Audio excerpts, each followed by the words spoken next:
안녕하세요. 인생의 제3막이라 불리는 30대가 시작된 31살 여성입니다. 저는 어렸을 적부터 한 동네에서 자란 오랜 친구와 오랜 만남을 끝으로 부부의 연을 맺었는데요. 몇 년 전 방영된 T드라마의 남녀 주인공이 딱 저희 부부라고 보시면 되겠네요. 다만 다른 점이 있다면 시댁과 인연을 끊고 살고 있다는 점입니다. 처음엔 시댁 식구들과 누구보다 잘 지냈는데 시어머니의 배신으로 인해 지금까지 안 보고 살고 있네요. 저희가 왜 인연을 끊고 살고 있는지 궁금하시죠? 그럼 지금부터 사연 시작하겠습니다. 경미야, 혹시 엄마한테 연락 안 왔지? 응, 따로 연락 온 거 없는데? 왜? 당신한텐 연락 왔어? 연락처 차단하고 생각 없이 지냈는데 모르는 번호로 자꾸 연락이 오더라고. 거래처 사람인 줄 알고 받았는데 엄마여서 놀랬어. 뭐? 번호를 바꾸신 건가? 그런가 봐. 계속 전화 안 받다가 혹시 몰라서 받았더니 오랜만이라면서 언제까지 얼굴 안 보고 살 거냐고 그러시더라. 도대체 연락한 저희가 뭐지? 아무리 당신 엄마고 내 시어머니지만 난 아직도 용서가 안 돼. 그건 나도 마찬가지야. 효자 소리 들으면서 자랐지만 엄마가 도가 지나치긴 했어. 아니, 그래서 어머니가 뭘 하셨어? 그러고 연락 끊은 거야? 잘 지내냐? 밥은 먹고 다니냐? 뭐 이런 형식적인 말씀 하시더라고. 그러면서 아까도 말했듯이 이제는 그만 풀어야 하는 거 아니냐고. 말도 안 되는 소리 하지 마시라 그래. 그 돈이 어떤 돈인지 뻔히 아셨으면서 우리한테 이러시면 안 되는 거지. 이럴 줄 알고 그런 행동하신 거 아니야? 내 말이 난 아직도 그때 생각하면 치가 떨려. 누구 때문에 이 개고생을 하고 있는데. 그래도 그만한 게 다행이지. 다시 한번 말하지만 나는 어머니랑 왕래할 마음 없어. 이미 마음 굳힌 지 오래야. 당신은 어머니랑 풀고 싶으면 풀어도 돼. 다만 나한테 강요는 하지 않았으면 좋겠어. 아니야, 아니야. 무슨 소리를 하는 거야. 내가 보기엔 엄마 돈 필요해서 연락하신 것 같아. 그건 또 무슨 소리야? 준이 SNS 보니까 얼마 전에 아기 낳은 것 같더라고. 그래서 조카 핑계 대면서 우리한테 접근하신 것 같아. 아직 정신 못 차린 거지. 그만큼 가져가셔서 홀라당 해드셨으면 이제는 욕심 좀 그만 부려야 하는 거 아닌가? 무슨 염치로 도대체. 나도 잘 모르겠어. 아무튼 당신도 모르는 번호로 연락 오면 그냥 받지 말고 차단해버려. 끝번호가 2930이니까 참고하고. 알겠어. 집에서 보자. 위에서 언급했다시피 저희 부부 어린 시절부터 만나왔고 둘 다 대학에는 뜻이 없어 일찍이 공장에 취직해 사회생활을 시작했습니다. 서로 못 볼 꼴 다 보며 자랐는데도 뭐가 그렇게 좋았는지 저희는 22살이라는 어린 나이에 부부의 연을 맺었어요. 20살이 되자마자 일을 시작했는데 세상 물정을 모른다고 생각했는지 시어머니는 저희가 돈을 모을 수 있도록 도와주신다고 매번 성하셨어요. 그래서 저희 명의의 적금 통장을 시어머니께 맡겼고 매달 일정 금액을 이체시켰습니다. 혹여나 급전이 필요해 적금 통장을 깨거나 할까봐 온라인 뱅킹도 이용하지 않았고요. 성인이면 충분히 돈 관리할 수 있는데 왜 시어머니에게 맡겼냐 하시는 분들 계실 겁니다. 제가 저때 시어머니에게 의지를 했던 이유는 가슴 아픈 이유인데요. 바로 친정엄마가 돌아가시면서부터였거든요. 어렸을 적 아버지가 지병으로 돌아가시고 절 홀로 키워오신 엄마는 제가 23살 때 유방암으로 황망히 돌아가셨습니다. 유일한 가족이었던 엄마마저 하늘나라로 가버리니 저는 시댁 식구들 말고는 의지할 곳이 없었어요. 그래서 시어머니가 유독 저를 잘 챙겨주셨고 그 행동에 홀렸는지 시어머니만 철석같이 믿고 있었던 겁니다. 엄마, 사돈어른 돌아가셔서 언니 혼자 됐는데 정말 불쌍하다. 언니 힘내요. 뭐라고 위로할 말이 없네요. 아니야, 준이야. 이렇게 와준 것만으로도 고마워. 세아가 마음이 많이 아프겠지만 이럴수록 네가 힘을 내야 한다. 엄마가 돌아가셨다고 해서 가족이 없어지는 게 아니야. 우리가 있잖니. 힘들면 언제든 기대도 된단다. 어머니, 정말 감사해요. 저 이제 앞으로 어떻게 살아가야 할지. 지금까지 잘 살아왔잖니. 장례 치르고 마음 추스르면 다시 예전처럼 지내면 되는 거야. 엄마 모시고 진작에 병원 갈 걸 그랬어요. 괜찮다 괜찮다 하셔서 정말 그런 줄 알고. 그게 어디 네 잘못이니? 하늘의 뜻이니 절대 죄책감 갖지 말아라. 네가 이럴수록 사부인이 편히 눈을 못 감으셔. 그러니까 기운 내자. 이제 우리도 가족이잖아. 그러니 나 믿고 우리 믿고 얼른 훌훌 털어버리고 일어나자. 장모님 장례 비용은 이미 계산했어. 조의금 정리도 마쳤고. 자, 확인해봐. 고마워. 정신없었는데 언제 이런 걸 다 했대. 내가 해야 할 일이었는데. 지금 그게 중요한 게 아니잖아. 조의금 들어온 걸로 장례 비용 결제해두고 남은 돈이야. 혹시 모르니 나중에 집에 가서 확인해보고. 사위니까 당연히 할 도리는 해야지. 사부인이 그래도 살아생전 덕을 많이 쌓으셨나 보다. 발인식까지 손님이 끊이질 않네. 이게 다 네 복이야. 사부인 가시는 길 심심하시진 않겠어. 그러게 말이야. 엄마, 준이 데리고 이제 그만 집에 가요.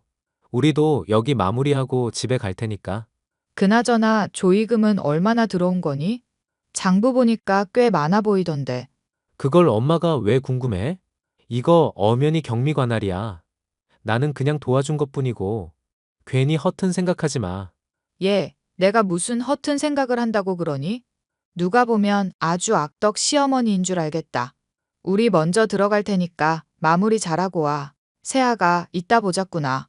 지금 생각해보면 시어머니는 친정엄마가 돌아가신 그날부터 제 재산에 눈독을 들이셨던 것 같아요. 당시엔 경황이 없어서 그저 절 보살펴 주시는구나. 가족으로서 자리를 지켜주시는가 보다 싶었거든요. 하지만 시어머니 말씀처럼 친정엄마는 남들 어려운 꼴 못 보고 작은 도움이라도 드리는 성격이라 그 도움을 받은 사람들이 저희 친정엄마가 가는 마지막까지 함께 해주셨고 그만큼 성의도 표시하셨죠. 생각지도 못한 큰 금액을 받았고 장례 비용과 납골당 계약금까지 제외하고도 3천만 원이 남을 정도였으니 대충 어느 정도인지 가늠하시겠죠? 아무튼 그렇게 친정엄마의 장례를 끝내고 한동안 저는 제정신이 아니었습니다. 재산 정리도 해야 했고 무엇보다 앞으로 어떻게 살아가야 할지 갈피를 못 잡고 있었거든요. 신혼집도 돈 모아서 그때 사자하고 친정집에서 지내고 있었던 터라 친정엄마의 빈자리는 더더욱 컸습니다. 어느 정도 마음을 추슬렀을 때 시어머니가 저를 따로 만나 대화를 좀 하자고 하시더군요. 안 본 사이에 많이 야위었네. 그동안 잘 지냈지? 네, 어머니 덕분에요. 엄마 유품 정리도 어느 정도 끝냈고 청소업체 불러서 집 한번 비우려고요. 지난 흔적 보니까 자꾸 우울해지기도 하고. 그래, 잘 생각했다. 그런데 어머니 하실 말씀 있다고 하셨잖아요. 어머머, 내 정신 좀 봐. 제일 중요한 이야기를 깜빡했네. 다름이 아니라 돈 이야기를 좀 하려고. 돈이요? 어머니 혹시 돈 필요하세요?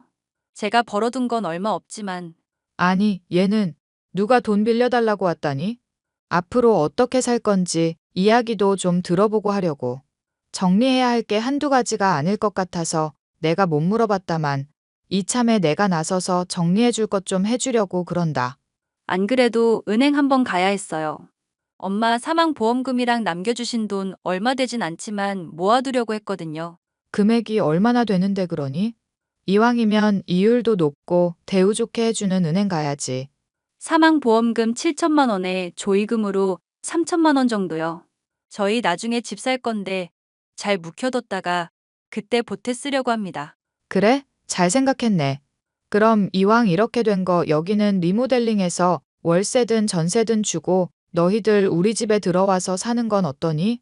네? 어머님 집에요? 시집살이 같은 건 걱정하지 않아도 된다. 내 스타일 자체가 얽매이는 걸 싫어해. 단도직입적으로 말할게. 내가 적당한 거래처 알아봐주고 너네 30살에 분가시켜 줄 테니까 나한테 돈 맡기고 관리받아라. 아, 안 그래도 확실한 게 필요했는데. 어머님 은행에 아는 분 있으세요? 그렇지. 우리 집 자산 관리해 주시는 분도 계시고 너만 오케이 하면 그분 통해서 좋은 거 하나 만들어서 줄란다. 그리고 나중에 집 살 생각이면 더더욱 생각해보고 알려주렴. 지금 당장 대답하지 않아도 된단다.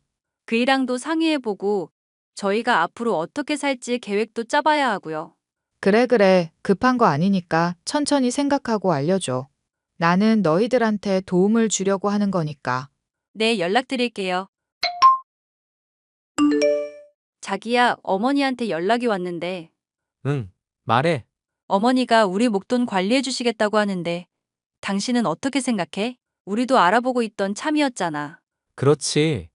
그런데 믿을 만한 사람인가? 어머니가 오래 거래해 오신 분이고 주거래 은행이랑 연관돼 있고 하니까 신뢰는 있는 것 같아. 아, 그때 말씀하셨던 그 팀장님? 그분이라면 믿을 만하지. 엄마 사망보험금이랑 조의금 남은 거랑 합치면 1억 정도 되거든? 그래서 그거 맡기려고. 우리 둘이 합쳐서 7년이면 1억 정도는 모을 수 있지 않을까? 더 모을 수 있지. 우리가 알뜰하게만 살면 한 사람 월급 저축으로 몰아넣고 다른 한 사람 월급으로 사는 거 어때? 필요하면 더 저축해도 되고. 지금 사는 집 공과금 말고 나가는 것도 없으니까 그렇긴 한데. 근데 어머님이 합가하자는 식으로 말씀하셨어. 합가? 그것도 나쁘진 않지. 돈도 굳고 어느 정도 합리적인 금액을 생활비로 들이면 그만이니까. 근데 자기가 불편하잖아. 아무리 가까운 사이여도 시댁인데. 나는 상관없어. 그런 거 생각 안 했던 건 아닌데. 우리가 돈 모으려면 어쩔 수 없지 최대한 아껴야 하는 입장에서는. 그래. 그럼 난 당신 의견에 따를게. 당신이 돈 맡기면 나도 그동안 모은 전 재산 엄마한테 같이 묶어서 맡기자. 그럼 2억 정도 되니까 우리가 부지런히 벌어서 금방 집 살 수 있을 거야. 그래, 알았어. 어머님한테 잘 말씀드릴게.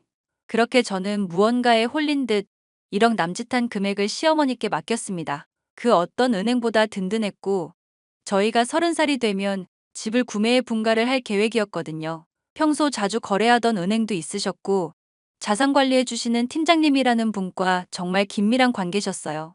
그래서 당연히 잘 맡아주실 거라 믿었고 저희가 갖고 있으면서 쓸 바엔 차라리 그게 나을 것 같았습니다. 하지만 지금 생각해보면 제가 살아오면서 한 행동 중 제일 어리석었던 행동이 아닌가 싶습니다. 그렇게 남편과 내 집 마련을 목표로 열심히 일을 했고 월급의 절반 이상은 저축을 해가며 알뜰하게 살았어요. 친정집도 반년 정도 더 살다가 시댁으로 합가를 했고 월세로 받는 50만 원은 생활비 명목으로 시어머니께 드렸어요. 그렇게 모든 일이 계획대로 이루어지는 줄 알았습니다.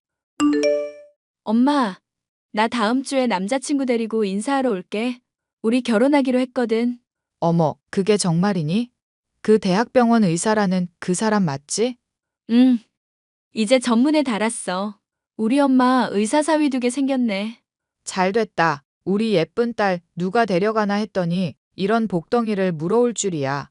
이야, 준이 너 능력 좋다? 아주 대단한 신랑감 물어왔네? 둘이 어떻게 만났냐? 소개로 만났지. 명색이 간호사인데 의사 남편 정도는 둬야지. 혹시 알아? 개인 병원이라도 차려서 병원장 사모님 소리 들으면서 살게 될지? 꿈도 크다. 그냥 적당히 행복하게 사는 게 딱이야. 너 나랑 새언니 보면 모르냐? 난 뭐래도 아가씨가 행복하면 그만이에요. 아, 언니, 왜 갑자기 존대해요? 아가씨가 뭐야? 그냥 준이라고 불러줘요. 이제 어엿한 새 신부고 가정을 이루는데 아가씨라고 해줘야지. 언제까지 어린애 취급할 순 없잖아요.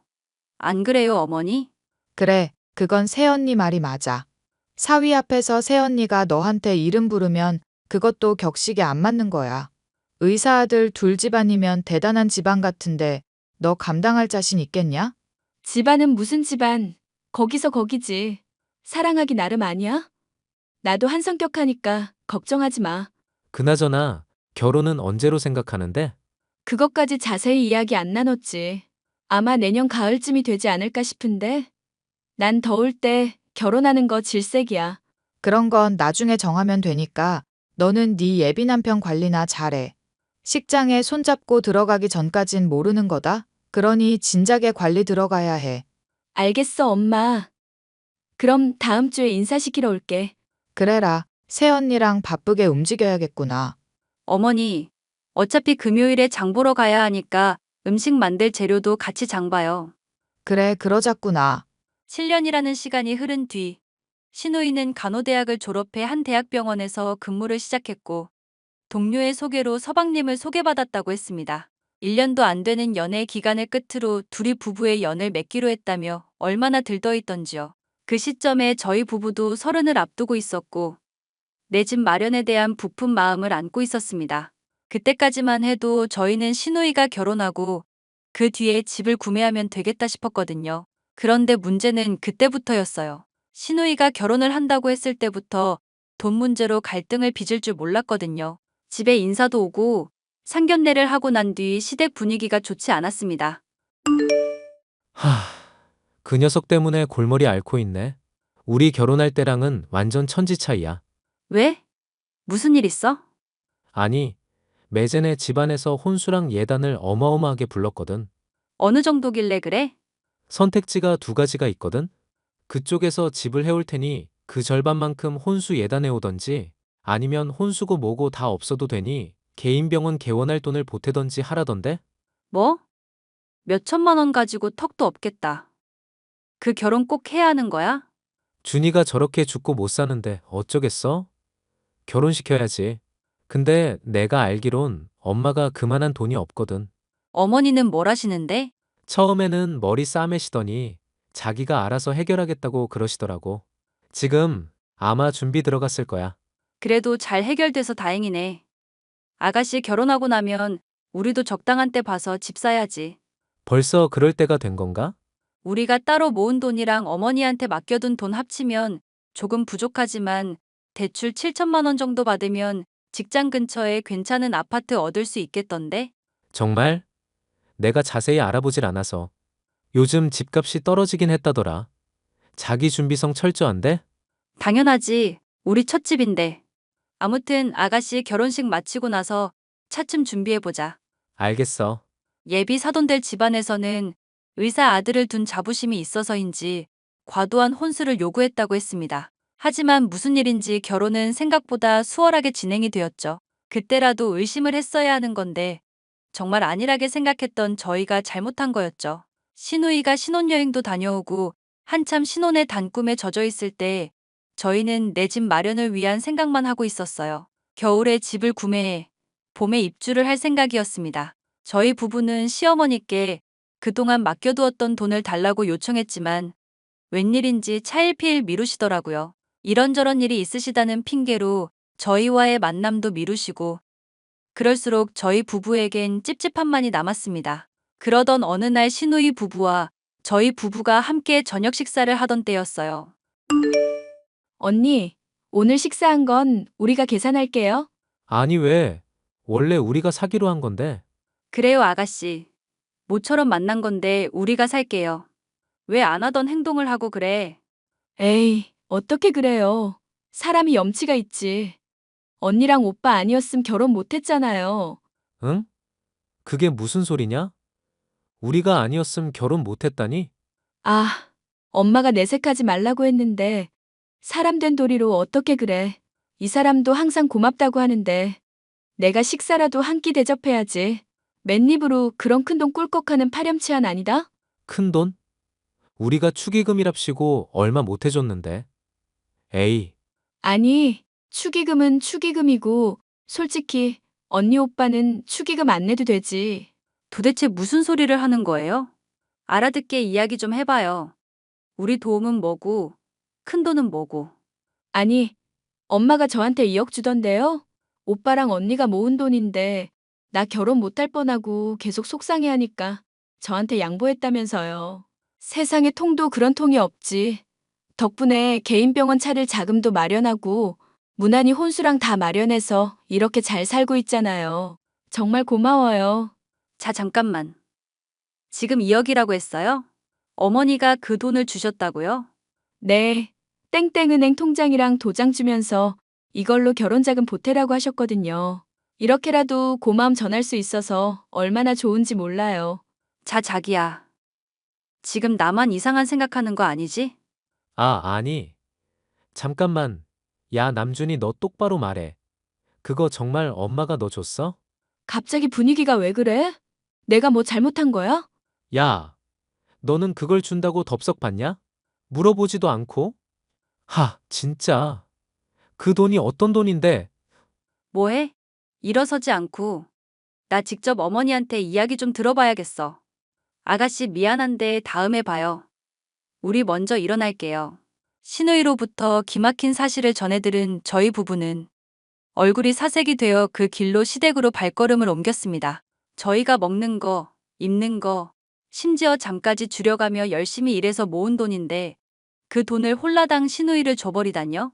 정말 사실이 아니길 바라면서 무슨 정신으로 시댁으로 달려갔는지 모릅니다. 시댁에 헐레벌떡 저희 부부가 들어서니 시어머니는 무척이나 당황한 눈치였어요. 그 사이에 시누이가 저희가 시댁으로 가고 있다고 전화로 상황 설명을 했나 봅니다. 시어머니는 저희 부부의 눈치를 살피더니 일단 앉아서 이야기를 하자고 하더군요. 저는 앉고 말고 할 것도 없이 시어머니를 보자마자 눈물이 덜컥 났습니다. 너무 화가 나서 나는 눈물 있잖아요. 어머님, 저희 이번에 분가하려고요. 그동안 관리해 주셨던 돈 좀 주세요. 설마 없으신 건 아니겠죠? 아, 아니 세아가 내 이야기 좀 들어보겠니? 어머니, 아가씨 말이 사실이에요? 땡땡은행 통장으로 받았다고까지 말했는데 발뺌할 생각 마시고요. 그게 사실은 말이다, 세아가. 그 돈 우리 딸 시집 갈 때 다 줬다. 너희들은 돈 잘 버니깐 또 벌면 되잖니? 어머니, 어떻게 한마디 상의도 없이 그렇게 큰 돈을 아가씨를 주세요? 그 돈이 어떤 돈인 줄 아시면서 아무 말도 없이 덜컥 줘버리냐고요. 아니, 당장 결혼해야 하는데 돈 없으면 파혼하자고 하고 애는 죽겠다고 들어눕는데 그럼 어떻게 하니? 하나밖에 없는 딸 자식 죽게 놔둬? 어머니, 아무리 그래도 적어도 저희한테 상의는 하셨어야죠. 상의했으면 너희가 네, 2억 줘버리세요 했을 거야? 너희들이 이렇게 나올 줄 알았어. 그리고 그동안 너희가 합가해서 살면서 이득 본 걸로 치면 그게 그거 아니냐? 어머니, 그거랑 차원이 다른 문제죠. 저희가 매달 생활비를 안 드린 것도 아니고 용돈도 따로 챙겨드렸는데 이런 식으로 말씀하시는 건 어쩜 식구끼리 그렇게 나 몰라라 할 수 있니? 그깟 돈이야 다시 마련하면 되는 거잖아. 그리고 너희야 돈 잘 버니까 금방 돈 모으면 되는 거고. 너도 보면 참 야박하다? 정말 너무하시네요. 어머님, 뭐가 잘못됐는지 모르세요? 그 돈 저희 엄마 목숨값도 있고 저희가 정말 한 푼 두 푼 아끼고 모은 건데 하루아침에 그걸 없애버리신다는 게 말이 됩니까? 저희 분가할 건데 그럼 그만큼 돈 해주실 거예요? 내가 그만한 돈이 어딨니? 와, 진짜 할 말 없게 만드시네요. 이 미친 할망구. 어머니, 남은 인생 후회하다 죽게 해드릴게요. 뭐? 너 지금 말 다 했냐? 이 미친년이 버르장 머리 없이 어디서 어른한테 그런 막말을 내뱉어. 제가 하는 막말만 막말이고 어머니가 하신 행동은 정상이라고 생각하세요? 저 이거 절대로 그냥 못 넘어갑니다. 소송을 걸어서라도 받아낼 거니까 그런 줄 아세요. 제가 소송까지 불사하겠다고 결심을 하고 소리치니 순간 하늘이 번쩍하더군요. 네, 맞습니다. 시어머니가 제 뺨을 내리치신 거예요. 저는 충격에 주저앉고 말았고 너무 어이없어 눈물도 안 나더라고요. 주저앉은 제 머리채까지 잡으며 손에 닿는 대로 절 때리시기 시작하시는데 어찌나 매서운지 온몸에 멍이 들었습니다. 시어머니는 저에게 입에 담지 못할 욕설을 내뱉으셨고 남편이 억지로 떼어낸 뒤에야 겨우 진정하셨어요. 제가 악에 받쳐 뭐라고 한마디 하려던 찰나 남편이 먼저 말을 건넸습니다. 엄마, 그만 좀 해. 그 돈 정말 어떤 돈인지 몰랐어? 우리가 가진 게 그렇게 탐났냐고. 너까지 엄마한테 이럴 거야? 너희 월급 400만 원 조금 넘잖니? 그럼 금방 모으잖아. 나이도 젊은데 조금만 고생하면 되는 거 가지고 네 동생 앞길 막으려고 작정했어? 이미 줘버린 돈 어떻게 할 수도 없고 지금 이게 무슨 태도니? 엄마, 이제 지긋지긋해요. 그 돈 우리가 어떻게 모았는지 알면 엄마 이런 태도 못 취하세요. 저희 밥 사 먹는 거 남들 다 먹는 2,000원짜리 커피 한 잔이 아까워서 못 사 먹고 저축한 거야. 그리고 우리가 저축하면서 엄마 섭섭하게 한 거 있어요? 매달 용돈도 드리고 생활비도 보태고 더했으면 더했지 모자라진 않았잖아. 어머머, 얘 좀 봐. 이게 다 전현 때문이야. 야, 너 우리 아들 어떻게 홀린 거야? 우리 아들이 어떻게 자기 엄마한테 눈 똑바로 쳐다보고 대들게 만드냐고. 저 사람 들먹이지 마. 엄마, 장모님 목숨값도 있잖아. 적어도 우리한테 말은 해줬어야지. 말 잘했다. 예의라고 했니? 너는 지금 이게 예의 있는 행동이야? 이게 어디서 엄마한테 대들어? 너 내가 그렇게 가르쳤어? 됐다. 엄마랑 말하면 벽에다 대고 말하는 것 같아. 그 돈 어떻게 해서든 받아낼 거야. 집 팔아서 돈 마련하던 빚을 내서 주던 다시 돌려줘. 뭐? 이게 정말 해도 너무하는구나. 어머니, 사돈 어른들께도 정중히 말씀드릴 겁니다. 조용히 돌려받을 수 없다면 당연히 소송할 거고요. 2천만 원도 아니고 억 단위예요. 저희가 피땀 흘려 모은 돈 한순간에 날아갔는데 반대로 생각해 보세요. 이 상황이 이해되세요? 저 이체 기록 다 뒤지고 아가씨랑 대화했던 거 녹음해뒀는데 이걸로 충분히 소송할 수 있을 것 같거든요. 막 나가자 이거구나. 끝까지 어디 한번 해봐. 나도 엄마 더 이상 못 보겠어. 내가 살면서 이 사람 얼굴을 어떻게 봐? 나 그냥 집에 안 올게. 우리 모아둔 돈으로 단칸방 살던, 길거리에서 잠을 자던 할 테니까 우리 더 이상 보고 살지 말자. 너 지금 연이라도 끊겠다는 거야? 네, 우리 여기까지 해요. 나 엄마 없다고 생각할 테니까 준이 끼고 잘 살아봐요. 당신도 시댁 없다 생각해. 알겠어?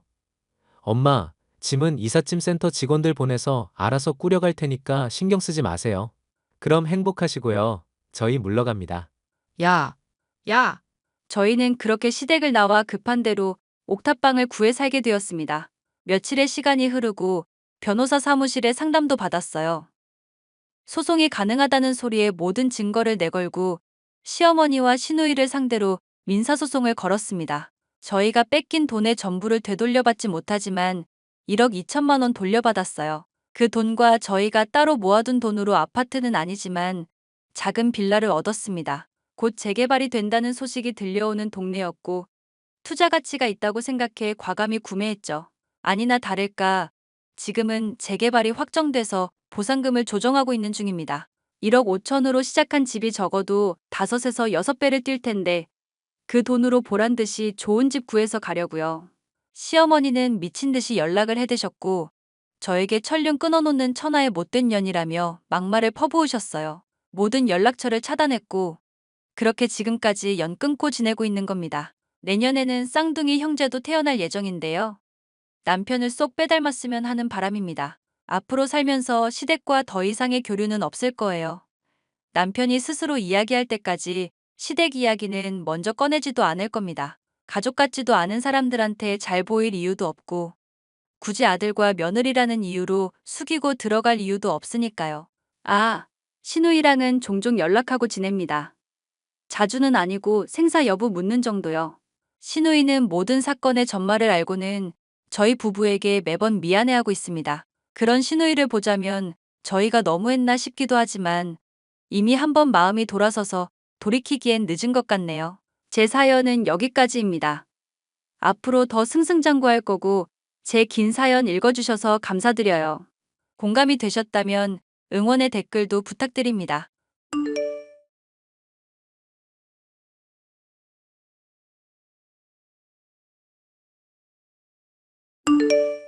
재수 씨, 신혼집 잘 구경은 했는데 술도 한잔 했겠다. 솔직하게 한마디만 해도 괜찮을까요? 네, 아주버님.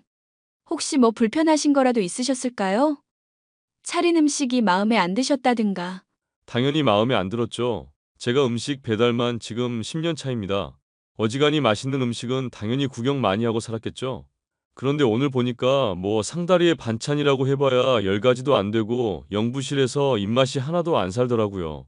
소고기 정도는 구워놓으셔야 할 판에 삼겹살 수육이나 내놓으시고, 그리고 마늘도 껍질 부분 제대로 안 까져 있고 끝부분도 제거를 안 하셨더라고요. 먹고 배탈 나면 제 배달일 하루 날리는 건데 책임지실 겁니까? 죄송해요. 학교 개학한 지가 얼마 안 돼서 요즘 정말 많이 바빴거든요. 그이도 회사에서 프로젝트 때문에 많이 바쁘고 정신이 없어 보였고요. 제가 더 신경을 써서 어머님, 아버님이랑 아주버님까지 잘 대접해드려야 했는데. 지금 잘난 척 하시는 겁니까? 네? 잘난 척이라뇨. 그게 무슨 말씀이세요? 저 고졸이기는 해도 배울 거 다 배워서 세상 살아가는데 필요한 지식은 다 알고 있는 놈입니다. 나이 40 넘도록 혼자 살면서 불편한 거 하나도 없고요. 돈도 제법 모아둬서 노후까지 대비해 놓고 있어요. 네, 알죠. 아는데 전 정말 잘난 척한 일은 없거든요. 설마 제가 계약했다는 거랑 그이가 프로젝트 때문에 바쁘다고 말씀드린 것 때문에 그러시나요? 바쁜 건 누구나 다 똑같이 바쁘잖아요. 저도 배달 음식 비가 오나 눈이 오나 열심히 몰고 다니면서 바쁘게 사는 인생입니다. 그런데 계약 핑계, 일 핑계 대면 그냥 입탁치라는 말밖에 더 돼요? 많이 몰랐던 걸 배웠네요. 아주버님 말씀 새겨드릴게요. 제가 아무렴 인생을 영우며 재수 씨보다 십수년은 더 살았잖아요. 연장자가 말하는 거니까 너무 안 이꼽게 듣지 말고 가슴 깊이 좀 새겼으면 좋겠네요. 솔직히 내가 안 배워서 그런 거지 배웠으면 서울대도 갔을 사람인 거 아시죠? 환경이 안 따라줘서 그냥 이렇게 자급자족하면서 적당히 만족하고 살고 있는 거죠. 아, 네. 잘 알고 있죠. 그리고 인생 한 방이라는 사자성어도 들어보셨죠? 네. 들어본 것도 같네요. 사람 인생 어떻게 풀릴지 모르는 겁니다. 재수 씨가 나중에 제 덕 볼 수 있으니까 미리미리 잘하라는 겁니다. 술 마신 김에 하는 말들이긴 해도 다 새겨 들으시고 알겠어요? 대충 알아듣는 것 같으니까 이번에는 이 정도로 넘어갈게요. 여보, 아주버님 때문에 진짜 속이 부글부글 끓는다. 집들이 올 때부터 친구들이랑 한잔 했다면서 잔뜩 취해 계시더니 나한테 카톡 보내는 꼬락서니 좀 봐. 아니, 나이가 많은 건 알겠는데 왜 자꾸 나이들 먹이면서 꼰대질을 하신대? 나 따로 불러서 하는 얘기 들어보니까 친구랑도 대판 싸웠다더라. 친구랑 싸운 스트레스를 그럼 나한테 풀었다는 거야? 뭐, 그랬다기보다는 원래도 그런 사람인 까닭도 있겠지만, 친구분이랑은 왜 싸운 건데? 형철이 형이라고 머리 정말 벗겨진 분 있거든? 왜? 우리 결혼식 할 때 와서 축하한다면서 막 호탕하게 웃었던 사람. 당신이 웃음소리 되게 크고 특이하다고 했었잖아. 누군지는 기억나는데 왜 싸웠대? 그 형철이 형이랑 스포츠 토토인가 하는데 이번에 크게 손해를 본 모양이더라고. 서로 탓하면서 심하게 싸웠었다가 친구들 중재로 술 마시면서 풀기로 했나 봐. 근데 그게 잘 안 돼서 대판 싸움 난 모양이고. 아, 어쩐지 그래서 뭔가 상태가 안 좋아 보이셨구나. 당신 보고 이해해달라고는 말 안 할게. 솔직히 10년 넘게 같이 산 나도 형이랑 엄마가 힘든데 당신은 오죽하겠어? 아주버님 그렇게 된 건 어머님 잘못도 솔직히 크지. 아주버님만 싸고 돌고 먹을 거 입을 거 다 차별하셨다며. 장손이라는 이유로 당신은 어머님이 챙겨주는 거 제대로 받지도 못하고. 옛날 얘기해봐야 나만 아프지 뭐. 솔직히 아버지가 살아있지만 않았어도 진즉에 연 끊었다. 나 회사 취직해서 좋아할 때도 금방 잘릴지 모르니까 정직원 될 때까지 너무 좋아하지 말라고 태클 걸던 사람이 형이랑 엄마거든. 그랬구나. 난 그래도 어머님은 당신한테 들은 얘기랑 달리 무던해 보이는 편이라고 생각했거든. 상견례 때도 그렇고 집들이 때도 그렇고. 이런 말 하기는 좀 그런데 형 걸린 문제면 엄마가 좀 많이 미친 사람처럼 될 때가 있어. 평소에도 이상한 사람이긴 한데 오늘은 아빠도 있어서 자제했던 거야. 당신은 이런 말 하기 좀 그렇다면서 잘만 하더라. 어머님이랑 아주버님 욕하고 싶은 거 있으면 편하게 해. 임금님도 안 볼 때는 욕 편하게 한다는데. 됐어. 하루 이틀 시달린 것도 아니고 욕해서 뭐해. 술 먹고 와서 꼰대질 한 거라든가 되먹지도 않은 사자성어 대면서 유식한 척하는 것이며 열거해봤자 내 입만 아파. 안 그래도 나한테 꼰대질 엄청 하시더라. 아니, 꼰대질하면서 사자성어 쓰시는 것도 다 틀리시고. 적당히 벌며 쓰는데 만족하면서 사는 건 자급자족보다 안분지족이 더 어울리잖아. 거기서 좀 찝찝한 거 지적하면 잘난 척한다고 또 발끈하실까봐 내가 말을 안 했다? 그런데 인생 어떻게 될지 모른다면서 인생 한 방이라는 사자성어가 있다는 거야. 지적하고 싶은 거 참느라 죽는 줄 알았어. 잘 참았어. 40 넘은 어른이 어떻게 취해지는지 구경하고 싶을 때 아니면 참아. 저번에는 내로남불이라는 단어에 꽂혔는지 자꾸 사자성어랍시고 나한테 써먹는 거야. 그래서 내가 하면 로맨스, 남이 하면 불륜이 어떻게 사자성어냐고 했더니 막 우겨대고 욕하고 난리도 아니었어. 아주버님도 한편으로는 좀 불쌍하시다. 어머님이 잘 교육을 하셨어야 했는데. 그나마 지금은 사람 된 거지. 집에 틀어박혀서 게임만 하고 아예 안 나가던 히키코모리 시절도 있었거든. 지금은 배달 일도 하면서 돈 벌고 사람도 만나니까. 여자도 만나신대? 안 그래도 어머님이 그 문제로 자꾸 잔소리 하시는 것 같던데. 여자는 무슨. 솔직히 내가 여자라도 형 같은 사람은 안 만나. 배달 일이야 먹고 사는 거고 열심히 하는 거니까 보기야 좋지. 근데 자기가 배달일 하는 거 떳떳하다면서 자격지심 가지고 남들한테 꼰대질 하잖아. 절대로 그런 사람이랑은 결혼 못하지. 그래도 당신이랑 나이 터울 좀 있고 하니까 어른스러우실 거라고 생각했는데 영 아니더라. 나랑 동생도 나이 차가 좀 있어서 동생이 날 좀 많이 따르고 의지하는 편이라 더 그렇게 생각했나? 당신이 또래 비하면 어른스러운 편이긴 하지. 참, 처제는 아이돌인가 준비하는 거 잘 돼가고 있어? 와, 지금 언제적 얘기를 하는 거야. 아이돌 한다고 난리 치던 게 중학생 때고 지금은 보건고 다니잖아. 간호사 되려고 준비 중인 거 내가 저번에 분명히 말했을 텐데? 나는 왜 처음 듣지? 당신이 말 안 한 거 아냐? 내가 이 얘기하니까 어린 나이부터 진로 준비하고 아주 기특하다면서 용돈 줘야겠다며. 아, 기억난다. 그때 내가 일 때문에 정신이 없었던 시기였었네. 언제 안 바빴던 적이 있기는 하고? 이거 신혼인데 벌써 부부로서 위기가 찾아온 거 아니야? 내 관심은 오직 당신한테 있어서 그런 거잖아. 당신 관련한 문제 아니면 그냥 뇌에 안 담아둘래. 용량만 차지해. 내 동생 문제면 내 문제이기도 하니까 앞으로는 담아둬. 좋은 말로 할 때 남편은 컴퓨터 공학과를 나와서 프로그래머로서 일하고 있는 수입도 괜찮은 편이었고 제가 좋아할 만큼 유머 감각도 평균 이상은 있는 편이라 함께 살아가는데 아무런 문제가 없었습니다. 결혼을 한 이후 사소한 문제로 다툼이 있더라도 대화를 통해 잘 풀어갔고 남은 평생을 함께 할 수 있겠다 싶을 정도로 늘 다정한 사람이라 좋았는데요. 하지만 그런 남편과 정말 다른 사람이다 싶을 정도로 시어머니는 속물적이고 트집 잡기를 좋아하는 사람이었습니다. 제가 잘한 부분은 그냥 넘어가고 못한 부분들만 어떻게든 지적을 하면서 자기 자존감을 채우려는 것처럼 보일 정도였죠. 너, 내가 신혼이기도 하고 학교 일 때문에 바쁘다고 하니 어지간하면 잔소리 안 하고 참으려고 했다. 그런데 간장게장 이거 보니까 한마디를 해야겠구나. 네 시부모도 그렇고 진호까지도 간장게장 먹고 다 배탈 났잖니. 그것 때문에 이틀은 배앓이 한다고 고생이 이만저만이 아니었던 거 아니? 알죠, 어머님. 아파서 많이 고생하셨죠. 근데 제가 그거 퀵으로 보내면서 냉장고에 좀 빨리 넣으라고 설명을 드렸는데요. 아주버님이랑 어머님한테 말씀을 드렸는데 막상 도착했다고 말한 뒤 이틀이나 지나서야 냉장고에 넣으셨던 걸로 알아서요. 그냥 몸 아파서 고생했겠구나 알고 죄송합니다만 반복하면 될 일이지 왜 토를 또 달고 있니?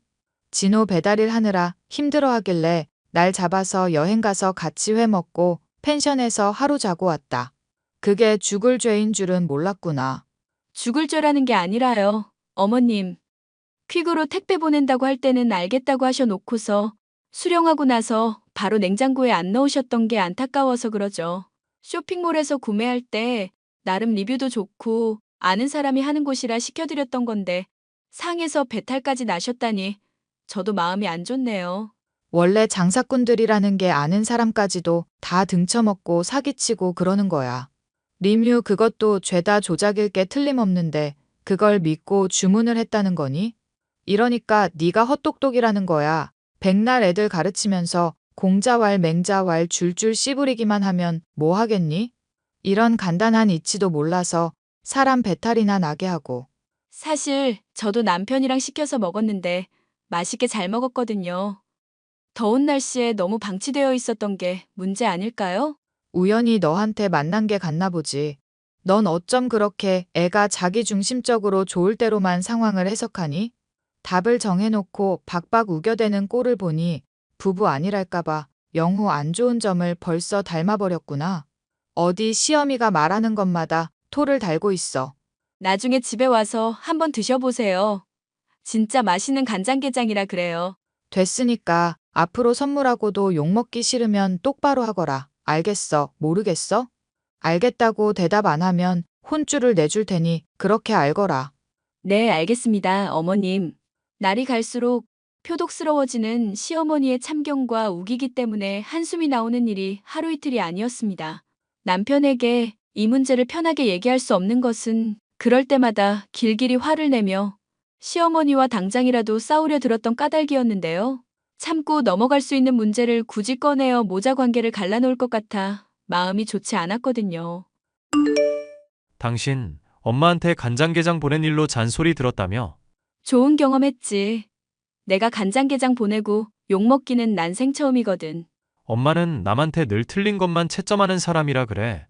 형은 다 틀려도 어떻게 대하는지 알아? 맞는 것만 채점하신다든가? 아니, 일단 해봤다는 것에 이미 100점을 주지. 나는 좋은 대학 가도 시큰둥하고 배워서 뭐하냐고 하더니 형이 사이버 대학으로 대학 졸업증 따겠다니까 아주 잔치를 벌이더라. 그나마도 하던 도중에 때려치웠는데 배우겠다는 모습이 기특하니 어쩌니. 내가 차별당한 거 열거하면 3일 밤낮을 새도 모자라.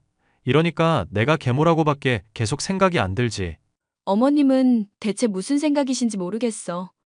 아주버님이 배달일로 돈 버는 거 몸이라도 까딱 다쳤다가는 못하는 일이 되는 거잖아. 지금보다 더 안전하고 본인도 적성에 맞는 일 하게 하려면 마냥 오냐오냐만 해선 안 될 텐데. 그나마 형이 아빠는 무서워했었는데 건강 안 좋아지고부터는 영 케어가 안 되네. 엄마가 그나마 잔소리하는 게 결혼하라는 건데 솔직히 나이 40 넘어서 부모 집에 있는 남자한테 누가 시집을 가겠냐고. 그러고 보니 주변에 나이 얼추 맞는 분이 있을 것도 같은데 원하시면 소개라도 시켜드릴까? 엄마나 형이나 자식 건강하게 가져야 한다면서 20대 여자 원하고 있는 마당이니까 아마 안 될 거야. 세상에. 진짜야, 그게? 저번에 당신이 그런 얘기 비슷한 거 하긴 했지만 난 농담인 줄 알았지. 됐어. 어차피 아버지 돌아가시면 제대로 보지도 않을 사람들이야. 솔직히 아빠 건강 생각해서 지금 가족 행세라도 하는 거지. 내가 그간 당한 거 생각하면 당장 절연을 하고 싶을 지경이라고. 당신 절연한다고 해도 세상 사람들 욕할 사람 아무도 없을 거야. 솔직히 나도 얘기 듣기 전에는 당신이 어머님한테나 아주버님한테 좀 까칠하다고 생각했었거든. 다른 사람들도 얘기 듣기 전까지는 다 그렇게 말하곤 해. 처음 아빠가 데려와서 소개해줬을 때 엄마라고 안 불렀다고 어린애를 밤 9시부터 새벽 2시까지 안 재우는 게 말이나 돼? 형은 피망 못 먹는다고 거르게 해놓고 나는 편식하면 안 된다면서 미역에 고추에 멸치 같은 거 갈아서 마시게 했던 것도 말했지. 알지? 당신 힘들게 자라온 거. 하늘 나라 있는 친엄마 보고 싶다면서 술 마시고 운 적도 있잖아. 엄마 죽자마자 계모 데려온 아빠야 지금 와선 그러려니 하는 마음이거든. 그런데 내가 말을 잘 안 들어서 엄마가 일찍 사고당했다느니 하는 말은 어린애한테 하는 게 아니잖아. 당시에는 내가 착해서 가만히 듣고만 있었는데 지금 생각하면 그게 다 상처 주는 말들이더라고. 형님한테 돈 빌려준 거 3천만 원도 아직 못 돌려받았다며. 나중에 소송을 해서라도 다 받아내야지.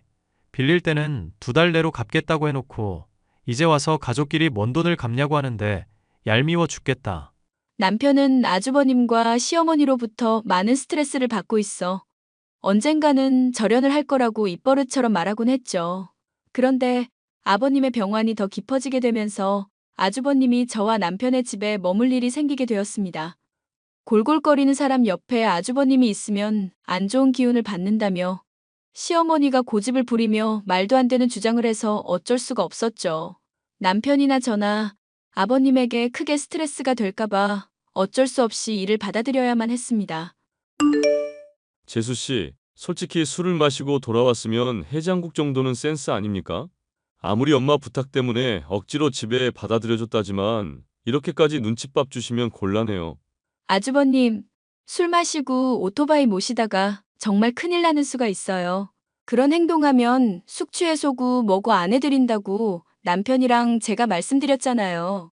가뜩이나 아버님 지금 편찮으신 상황인데 아주버님한테까지 무슨 일 일어나면 어떡하려고요. 제가 무사고 기간이 얼마인 줄이나 알고 그렇게 말씀하십니까? 오토바이가 수족이나 다름없어서 눈 감고도 배달 가능한 사람이에요, 제가. 음주운전으로 남편이 신고해야 한다는 거 말리느라 애쓴 제 생각도 좀 해주세요. 솔직히 어머님 고집 때문에 집에 머물게 하고는 있는데 술 냄새 풍기시면서 집에 들어와선 방도 제대로 안 치우시는 거 좀 보기가 그렇네요. 담배도 피우지 말라고 하는데도 알겠다면서 계속 뻑뻑 피워대셔서 머리가 아파 죽겠다고요. 서로 지킬 건 어느 정도 지켜야 하지 않을까요? 아빠랑 엄마한테는 아무 말도 못하면서 나한테는 센 척하시는 모습을 보니까 강약약강이라는 사자성어가 떠오르네요. 죄송하지만 아주버님, 강약약강은 사자성어가 아니에요. 그걸 누가 정하는데요? 먹물 좀 먹었다고 다 정답이 아닙니다. 제 기준에서 제가 정한 답이라는 것도 있는 건데 재수 씨만 옳다고 주장을 하시면 안 되죠. 전 아닌 걸 아니라고 했을 뿐이에요. 하여튼 간에 앞으로도 술 마시고 운전한다든가 집에서 담배 피우고 이런 건 자제 부탁드릴게요. 제 인생 제가 알아서 살게요. 재수 씨는 그냥 본인 할 일이나 열심히 합시다. 인생은 원래 혼자 와서 혼자 가는 거 아닙니까? 아주버님은 말이 전혀 통하지 않아 받는 스트레스가 이만저만이 아니었어요. 그래서 다가오던 남편과의 결혼 기념일에 집에서 나가달라 부탁을 하려고 했습니다. 그런데 여느 때와 마찬가지로 술에 취한 채 오토바이를 몰던 아주버님은 빗길에 미끄러져 크게 다치는 사고가 일어나고 말았어요. 사고로 인해서 하반신 마비가 오게 되어 제대로 걷지도 못하는 신세가 되었고, 이에 큰 스트레스를 받은 아버님의 병세는 더욱 악화되고야 말았습니다. 한동안 입원을 하고 있던 병원에서 재활도 불가능하다는 선고가 내려지게 되었고, 시어머니는 장애인이 된 아주버님의 문제를 저와 남편의 탓으로 돌렸죠. 내가 니들한테 우리 진호 잘 부탁한다고 했니? 안 했니? 그런데 애를 다리 불구로 만들어놔? 니들이 그러고도 사람이냐? 사실 아주버님한테 여러 번 주의드렸었고, 어머님한테도 협조 요청했었거든요. 아주버님이 자꾸 술 마시고 운전한다, 집에서 담배 피운다 전해드렸더니 나이도 지긋한 윗사람한테 어디 간섭이냐며 참견 말라셔서요. 아이고 영우야. 얘 말하는 꼬락서니 봐라. 장손이 사고로 장애인이 된 마당에 시어미한테 할 소리니 이게? 변명이나 하고 있고 죄송하다는 말은 어떻게 한마디가 없어? 집사람이 틀린 말 한 거 없어. 우린 최선 다했고 형 지금 당장 집에서 안 내보내는 것만으로도 할 도리 충분히 하고 있는 거야. 엄마가 형한테 크고 작은 문제 생길 때마다 오냐오냐만 하고 남 탓만 해왔던 거 알고 있지? 근데 그게 잘못이라고 생각은 안 들잖아. 그럼 앞으로도 그냥 이렇게 살아야 하는 거야. 윗사람한테 이렇게 막말하는 것들을 하늘이 도와줄 거라 생각하니? 어림도 없다. 언젠가 진호는 내가 데리고 갈 테니 그렇게 알고 있고, 만약에 진호 아비 까딱 잘못해서 죽게라도 되면 니들한테는 재산 한 푼도 없을 줄 알아라. 알겠어? 당장 데리고 가기나 해. 네가 말 안 해도 당장 데리고 갈 거다. 돈 한 푼도 못 받고 후회하지나 마라. 시아버지가 의식불명인 상태로 오늘 내일 하고 있게 되자 남편은 분노에 당장 아주버님을 데리고 가라고 했었죠.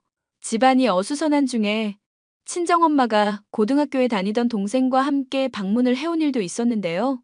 명목은 제가 잘 지내는지 보러 왔다는 것이었지만 시어머니의 해코지며 폐악질이 걱정되어 도움을 주러 온 것이었습니다. 시어머니가 아주버님을 데리러 가길 기다리고 있는 동안 저의 동생은 학교에서 배운 지식들을 실습도 할 겸 아주버님을 보살피며 도움을 주고 있었습니다. 흉흉한 기색으로 집에 들이닥쳤던 시어머니는 저의 동생이 아주버님을 돌보는 모습을 보았고 표정이 묘해지는가 싶더니 저를 따로 불러냈습니다. 우리 장손이랑 사돈처녀랑 잘 어울리던데 내가 볼 땐 둘이 천생연분이다. 무슨 말씀을 하시는 거예요? 설마 제 동생이랑 아주버님 얘기하시는 거예요? 몸은 절에 됐어도 모아놓은 돈도 넉넉한 애야. 간호사 일 준비한다는 걸로 봐서는 돈이 많이 궁한 모양인데 나쁘진 않잖니.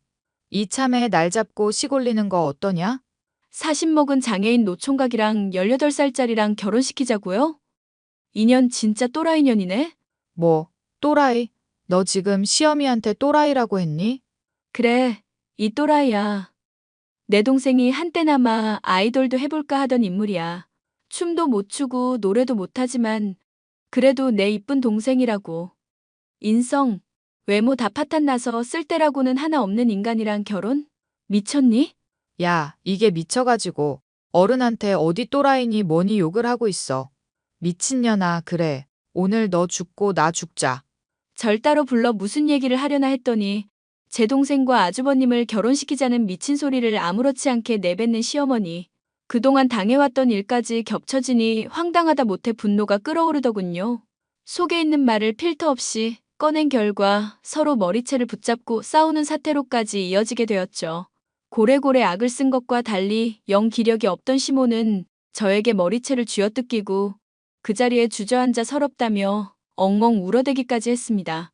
이런 일이 있었으니 아주버님은 당연히 저와 남편의 집에 머무를 수가 없는 상황이 되었고 결국 원래의 보금자리로 돌아가 시어머니와 함께 머물게 되었는데요.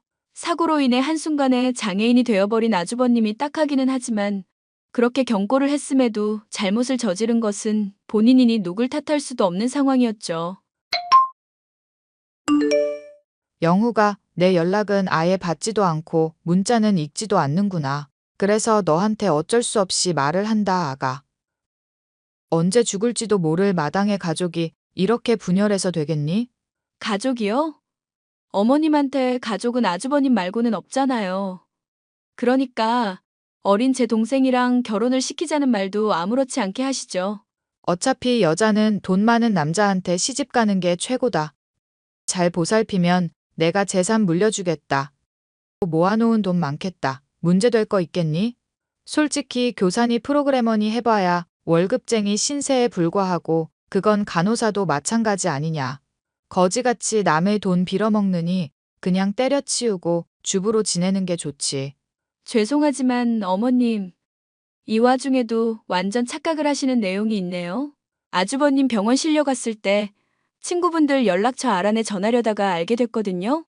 토토인가 하는 걸로 그동안 버는 돈 매달 탕진하고 있었고 지금 신용 불량자나 다름없다는 거요. 뭐? 모아놓은 재산이 하나도 없다는 얘기니?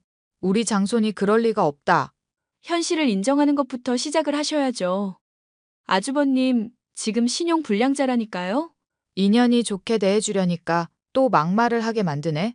어디서 부모 자식 사이를 갈라놓으려고 거짓 부렁이냐. 우리 장손은 절대 그럴 애가 아냐. 또라이 같은 소리 더 듣기 힘드니까 아주버님은 알아서 잘 양육해 보세요. 거동 불편한 사람 돌보는 게 얼마나 힘든 일인지 한번 제대로 느껴보시고요. 사과할 마음 있으셔도 저랑 남편은 너무 당해온 게 많기 때문에 절대 용서 안 할 거니까 그렇게 아시고요. 용서 같은 소리 하고 있네. 당장 와서 무릎 안 꿇으면 유산 한 푼도 없을 줄 알아. 저번에 나한테 막말한 것도 사과하고. 그건 아버님이 결정할 일이고 댁이 결정할 게 아니지. 적당히 해. 이 미친 아줌마야. 야, 당장 용서 빌라고. 우리 장손 장애인 만든 거 사과하라고. 재산 한 푼도 못 받고 피눈물 흘리기 전에 당장. 재미있는 얘기 하나 더 해줄까? 아버님 병문안 저번 주에 갔더니 댁이랑 댁 아드님은 도저히 답이 없대. 그래도 키운 정이 있으니 유산 조금 떼어주기라도 할 건데. 알짜배기는 나랑 남편을 다 주신다네? 야, 내가 너 저주할 거야. 반드시 비참한 신세로 만들어줄 거다. 이 씹어먹어도 시원찮을 년. 똥밭에 굴러도 댁이랑 엮이는 것보다는 나을 것 같아. 참, 남편한테 엄마 죽은 거 말 안 들어서 그랬다고 어릴 적에 상처 줬었지? 난 업보 안 믿는 편인데 일이 이렇게 되니까 그게 진짜 있나 싶을 지경이네. 그지나 다름없는데 아들 잘 끼고 열심히 살아봐. 이 미친년이. 사실 아버님의 유산을 받지 않아도 그리 모자라지 않은 형편이었지만 여전히 반성을 할 줄 모르는 시모에게 한 방을 먹이기 위해 언급을 하였습니다. 남편은 그런 제게 잘했다면서 아버님의 병환과 별개로 아주버님이며 시어머니와의 인연을 끊겠다고 말했습니다. 현재 아주버님은 장애가 생긴 것 때문에 상심이 큰 모양인지 방 안에 틀어박혀 게임만 하고 있는 중인데요. 시어머니는 도저히 아주버님을 자신의 힘으로 돌볼 수 없다며 도움을 요청해오고 있지만 여전히 저나 남편에게 사과를 하지도 않고 당연한 것을 요구하듯 말하고 있네요. 정신을 여전히 차리지 못한 모자 때문에 더는 스트레스를 받기 싫어 메시지에 아예 답변도 하지 않고 있습니다. 사연 마지막까지 들어주셔서 감사합니다.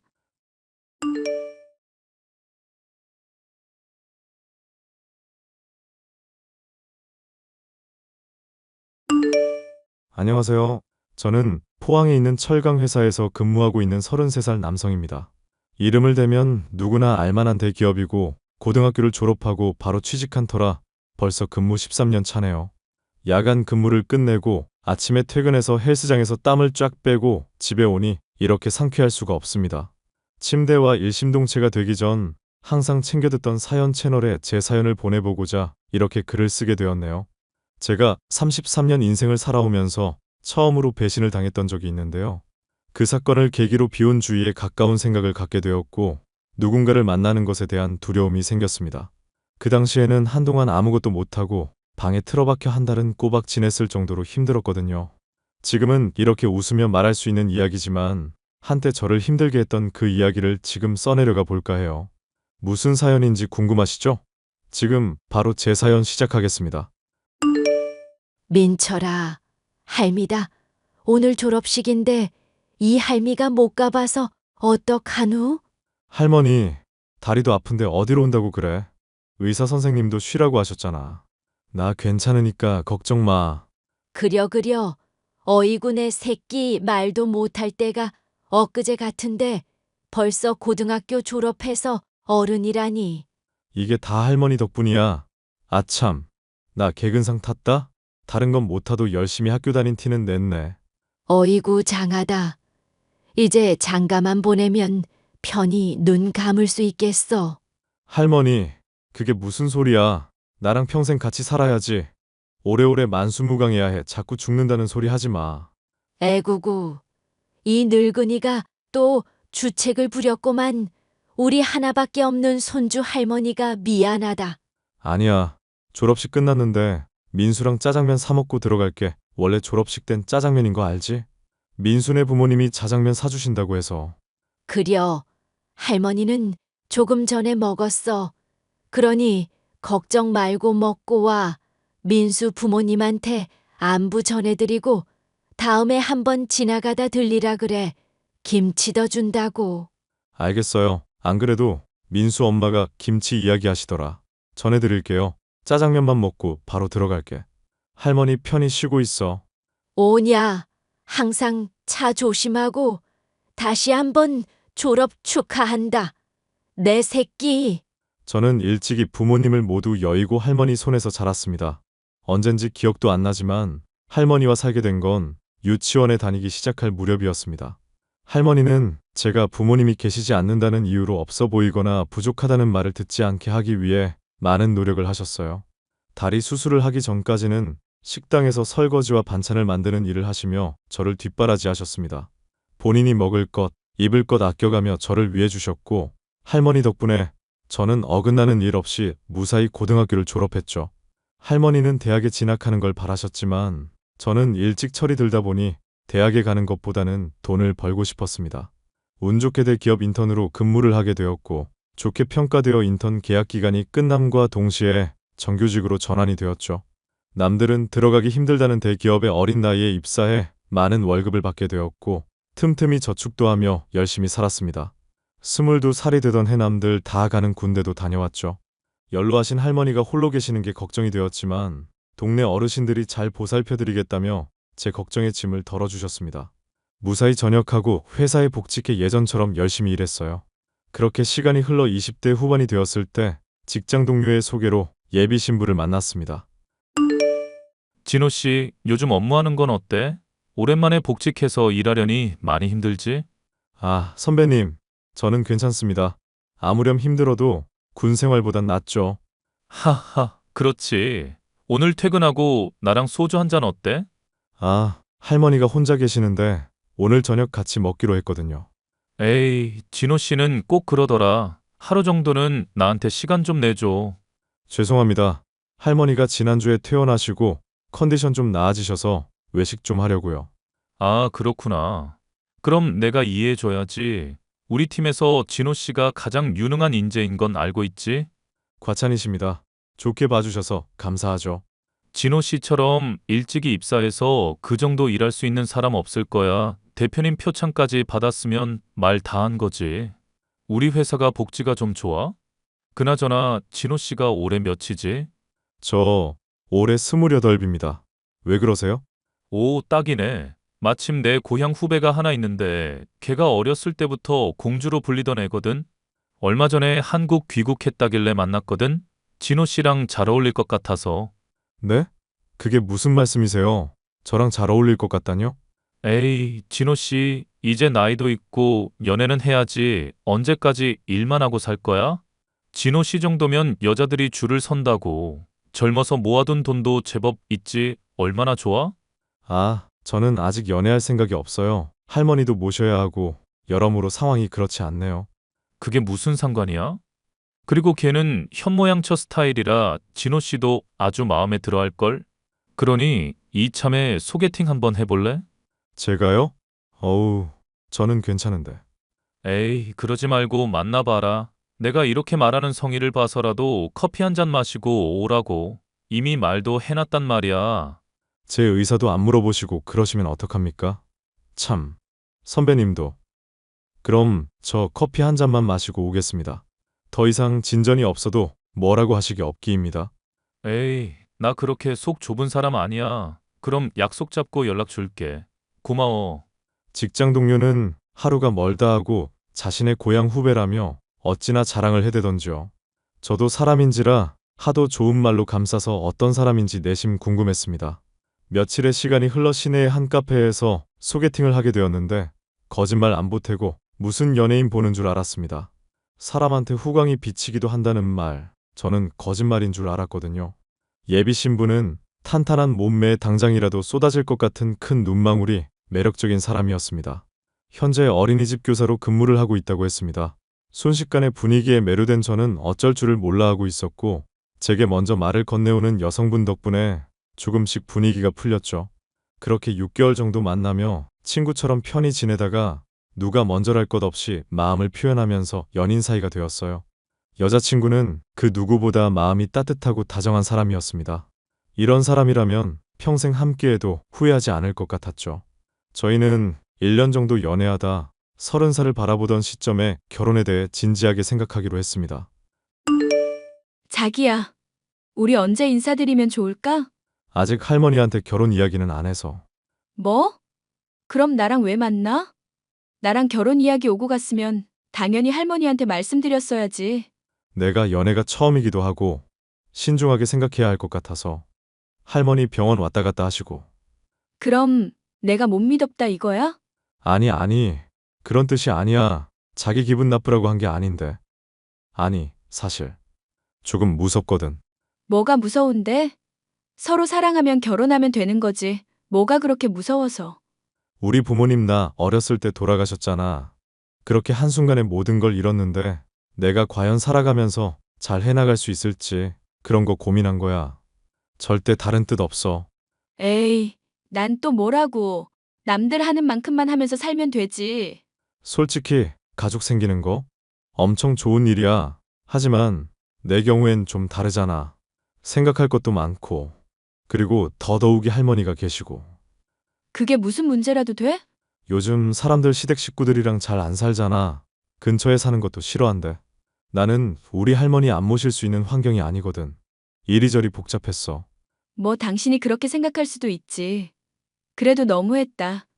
우리가 만나온 시간이 있는데 좋게 생각해줬으면 좋겠어. 알겠어. 괜한 걱정 끼쳐서 미안해. 아니야. 할머니한테 연락드리고 알려줘. 알겠어. 연락할게. 할머니, 저녁은 챙겨 드셨어? 그려, 먹었지. 오늘 야간 근무라고 안 했어. 일은 어쩌고 이렇게 연락을 한다냐? 아, 쉬는 시간이라서 할머니한테 할 말도 있고. 할 말이라니 무슨 일이라도 있는 게야. 아니. 사실 나 여자친구 있거든. 진지하게 만나고 있어. 여자친구, 우리 손주가 짝꿍을 만났나 보구나. 그래서 뭐 하는 처자니? 어린이집에서 교사예요. 나랑 친하게 지내는 민철 선배 있지? 그 선배가 소개해줬는데 만난 지 1년 반 정도 됐어. 나이도 나이인지라 결혼 생각했는데 할머니는 어떤가 하고.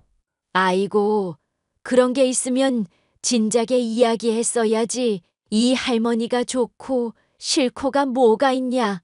하나밖에 없는 우리 손주 장가가는 것까지는 보고 가야 마음이 편하겠는데.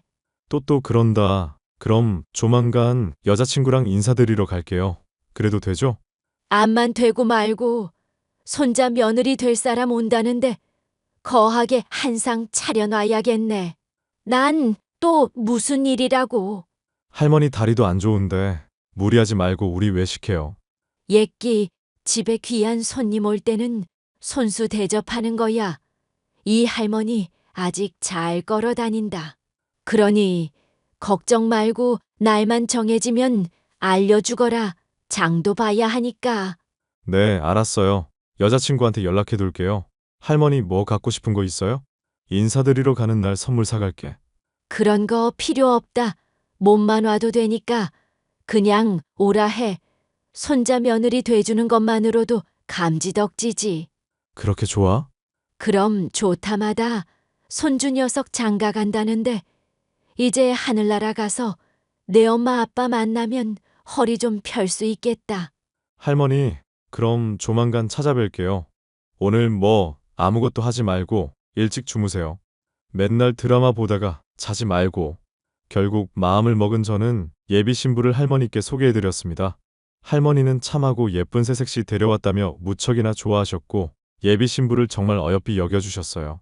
처음 인사를 드리고 난 뒤 어려울 법한데도 친해져야 한다며 제가 없이도 저희 집에 가서 할머니와 말동무도 하고 식사도 챙겨드리고 의외의 모습을 보여주더군요.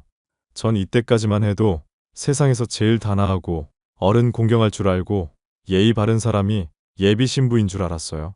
제 상황을 알고 저와 함께가 아니더라도 할머니를 자주 찾아뵙고 말동무도 해드리고 하더라고요. 그 모습에 한 번 더 반한 저는 예비 신부에게 프로포즈를 하게 되었습니다. 그러고서는 본격적인 결혼 준비를 하기 시작했습니다. 할머니는 평생을 일하시면서 모아두신 적금 통장을 제게 주시면서 행복하게 살라고 하셨습니다. 부모님이 돌아가시면서 받은 사망보험금 7천만 원, 그리고 할머니가 틈틈이 모은 돈까지 합하면 2억 정도 되는 금액이었죠. 예비처가 쪽에서도 결혼 비용으로 절반 정도 보태주신다고 했고 대충 1억이 넘는 금액을 지원해 주신다고 했습니다. 자기야, 우리 결혼 비용이 그렇게 많이 필요한가? 솔직히 다른 건 간소하게 한다고 해도 집이 제일 걱정이라. 집은 생각해둔 게 있어? 요즘 포항에도 브랜드 아파트 많이 생겨서 고르는 재미가 쏠쏠하지. 자기만 괜찮으면 우리 회사에서 보유하고 있는 아파트가 있는데 약간 관사 개념처럼 운용되거든? 일정한 금액을 보증금처럼 내고 한 달에 얼마 세만 내고 사는 거야. 그런 게 있어? 그럼 여러 사람이 살다 나간 집일 거잖아. 난 우리 시작이 좀 깨끗했으면 좋겠어. 이왕이면 아파트를 고집하는 게 나중에 되팔기에도 좋고. 우리 아직 시작하는 단계고 살면서 돈을 모아서 나중에 노후에 즐기는 게 낫지 않아? 굳이 처음부터 무리해서 시작할 이유는 없는 것 같아. 그리고 회사 관사라고 해서 안 좋을 것도 없는 게 시내 쪽에 아파트 짓고 있는데 알지?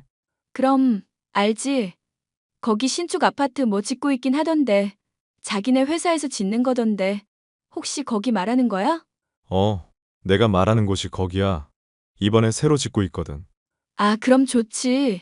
되팔진 못하더라도 어디 가서 기죽진 않겠다. 그럼 집 문제는 해결된 거다? 이번에 평수도 넓게 뺀다고 그러더라고.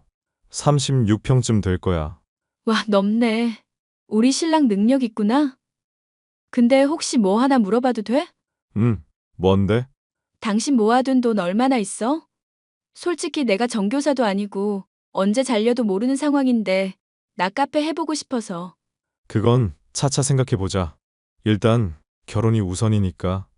그리고 당신이 하고 싶은 일 있으면 언제든 주저하지 말고 말해줘. 같이 생각해보고 진행하던지 하면 되니까. 우와, 정말이지? 아무튼 고마워. 역시 자기밖에 없어. 해줄 수 있는 건 해줘야지. 카페 차리면 꾸준히 할 수 있잖아. 자기가 하고 싶은 게 있으면 내가 적극적으로 도와줄게. 그렇게 관사가 다 지어지고 가전이며 가구도 보러 다니고 하나씩 채워나가는 재미를 느끼고 있었습니다. 그런데 어느 순간부터였나 예비 신부가 저를 피하는 느낌이 들더라고요. 제가 뭘 잘못했나 싶기도 하고 결혼을 앞두고 마음이 심란한가 싶어 저는 되게 조심스러웠습니다. 직장 동료들도 그렇고 주변에서 원래 결혼 앞둔 시점에 보통 그런다길래 정말 그런 줄 알았어요. 결혼 준비를 하면서 설레기도 했지만 왠지 저 혼자 들떠있는 것 같아서 속상하기도 했답니다. 예식장도 예약하고 여행사 통해서 신혼여행도 준비하고 있었는데 저에게 연락이 온 겁니다. 무슨 연락인가 하고 받아보니 예비 신부에게 처리하라고 돈을 줬는데 아직 처리를 안 한 건지 마감 기한이 지났다고 하는 겁니다. 적은 돈도 아니고 2천만 원 가까이 되는 돈을 안일하게 처리하진 않았을 것 같아 일단 급한 대로 제가 처리를 했죠. 그러고선 예비 신부에게 연락을 했더니 무언가 당황한 것처럼 전화를 받는 겁니다. 자기야, 예식장이랑 여행사에서 연락 왔는데 입금 처리 안 됐다고 하더라. 혹시 깜빡한 거야? 응? 뭐라고? 우리 예식장 계약한 거 잔금까지 다 치르기로 했는데 아직 정산이 안 됐다고 하고 여행사에서도 계약금 걸어야 예약된다고 하던데. 지금 어디야? 아, 그게 나 볼 일이 있어서 지금 다른 데 나와 있거든. 오늘 어린이집 쉬는 날이라 다른 친구들 좀 만나느라고. 그래? 요즘 도통 연락이 안 되네. 결혼 전이라 싱숭생숭한 거 알겠지만 그래도 처리해야 될 일들이 있으니 연락 유지는 좀 해줬으면 좋겠네. 미안해. 친구들이랑 있는데 내가 나중에 연락해도 될까? 어떤 친구? 내가 모르는 친구야? 중학교 동창이야. 어렸을 때부터 알고 지내던. 당신은 몰라. 아무튼 나 친구들이 결혼 축하 파티 해준다고 하니까 시간 좀 보내다 들어갈게. 늦게 들어가니까 신경 쓰지 말고 먼저 자던지 일 봐. 알겠어. 무슨 일 있으면 연락해. 아, 맞다. 그럼 내가 준 돈은 어떻게 한 거야? 가지고 있어? 돈. 내가 지금 말하기가 좀 곤란하거든. 나중에 연락할게. 아니, 그냥 있다 없다 말하면 될 건데. 다른 데다 쓴 건 아니지? 그냥 좀 내가 나중에 연락한다고. 왜 이렇게 집착이 심해? 친구들이랑 있다니까? 알겠어. 왜 화를 내고 그래? 사람 무한하게. 재밌게 놀고 이따 연락해. 저는 이상하다 싶을 정도로 날이 선 예비 신부의 목소리에 기분이 상할 수밖에 없었어요. 제가 정말 수상쩍었던 건 결혼 축하 파티를 해준다던 친구들이 주변에 있어야 하는데 정말 조용했다는 겁니다. 그리고 어렴풋이 들었던 것 같지만 예비 신부가 상당히 숨차듯이 말을 했다는 겁니다. 해서는 안 될 상상이지만 혹여나 싶은 마음에 작은 의심을 하게 되었어요. 얼마 뒤 그 의심은 현실이 되고 말았습니다. 제가 갑자기 근무 스케줄이 바뀌는 바람에 며칠 만나지 못했는데 서프라이즈로 깜짝 이벤트를 해주고 싶었어요. 집에서 쉬고 있다길래 주간 근무가 끝나자마자 저녁 시간에 맞춰 커피와 디저트, 그리고 간단히 먹을 음식을 사서 예비 신부의 집 근처로 갔습니다. 잠시 외출을 한 것 같길래 주차장에 차를 세워두고 기다리고 있었죠. 그런데 말입니다. 잠시 뒤 예비 신부가 웬 남자와 함께 집으로 돌아오는데 상당히 익숙해 보이는 게 아니겠어요? 옆에 있던 남자와 다정하게 팔짱도 끼고 스킨십도 하고 누가 보면 애틋한 연인 사이 같았죠. 그런데 거리가 가까워질수록 자세히 보니 그 남자는 저에게 예비 신부를 소개해준 직장 동료였습니다. 둘이 잠시 이야기를 나누더니 집으로 같이 들어가는데 왠지 따라가야 할 것 같은 느낌이 들었죠. 숨죽이고 예비 신부 집 현관 앞에서 서성이는데 듣지 말아야 할 소리까지 들었어요. 민망한 건 둘째치고 너무나도 적나라한 소리에 당황스럽기 그지없더군요. 이내 정신을 차리고 상황 파악을 한 뒤 확실한 증거를 잡기 위해 때를 기다리기로 했습니다. 자기야, 어제 집에 없었어? 왜? 나 집에 있었지. 왜 그러는데? 아니, 나 어제 근무 끝나고 얼굴도 볼 겸 집에 찾아갔는데 불은 켜져 있는데 반응이 없어서 연락도 안 되고 커피 사서 갔었거든. 뭐? 왜 말도 없이 와? 며칠 못 봤잖아. 갈 수도 있지 뭘 그래? 결혼할 사이인데 새삼스럽게. 나도 개인 프라이버시가 있는 사람이야. 결혼해서도 좀 지켜줘. 당신 그런 사람 아니잖아. 내가 어떤 사람인데? 뭐 내가 알면 안 되는 거라도 있나? 말을 왜 그렇게 해? 사람 참 이상하게 만든다. 아무튼 다음에 연락하고 와. 그래, 어려운 거 아니니까 내가 미안해. 그나저나 지난번에 친구들이 파티해 준 거 재밌었어? 응, 재밌었지. 요즘 여자들 그런 거 많이 하던데 사진도 찍고 자기도 사진 좀 보여줘. 그런 거 요즘 예쁘게 잘하더구먼. 내가 미처 사진을 못 찍었네. 다른 친구들이 찍었는데. 하하. 그럴 수도 있지 뭐. 사진 보고 싶었는데. 오늘 늦게 퇴근해? 아니, 5시쯤에 퇴근하지. 왜? 얼굴 좀 볼까 했지. 할머니도 당신 궁금해하시고 손자 며느리 하면서 얼마나 챙기시는데. 아하하. 내가 따로 찾아뵐게. 내가 요즘 친구들 만나느라 정신이 조금 없네. 결혼 전이라 싱숭생숭하기도 하고. 알았어. 볼 일 다 보고 연락해. 너무 늦게 돌아다니지 말고. 또 무슨 일이 있겠구나 싶어서 예비 신부와 전화를 끊고 생각도 할 겸 잠시 옥상 정원에 올라갔습니다. 웬걸요? 직장 동료가 누군가와 통화를 하는데 하도 크게 통화를 해서 누군지 한 번에 알겠더라고요. 저는 모든 대화를 녹음하기 시작했습니다. 대화를 들을수록 가관이었어요. 자기야, 아무래도 우리 들킬 것 같아. 조금 신경을 써야 할 것 같은데? 그게 무슨 소리야? 아니, 진호 씨가 자꾸 우리 집에 오는 것도 그렇고 연락 안 된다고 투덜대는 것도 그렇고 뭔가 알고 그러는 것 같아서. 아, 걱정 마. 그렇게 둔에 빠진 새끼가 뭘 알아? 알았어도 진작에 알았어야지. 그런 순둥이 없으니까 잘 구슬려봐. 하긴 호구인 것 같긴 해. 지난번에 2천만 원도 그 뒤로는 뭐 안 묻더라? 잊어버린 건지 그냥 그러려니 하는 건지. 봐봐, 걔가 그런다니까? 자기 사람이라 생각하고 널 완벽하게 믿은 거지. 이왕 이렇게 된 거 결혼자금 다 달라 그래. 서류상 이혼하고 그런 거 문제 안 되니까 경제권은 네가 가져와. 그러다 들키면? 들키면 뭐 어쩔 수 없는 거지.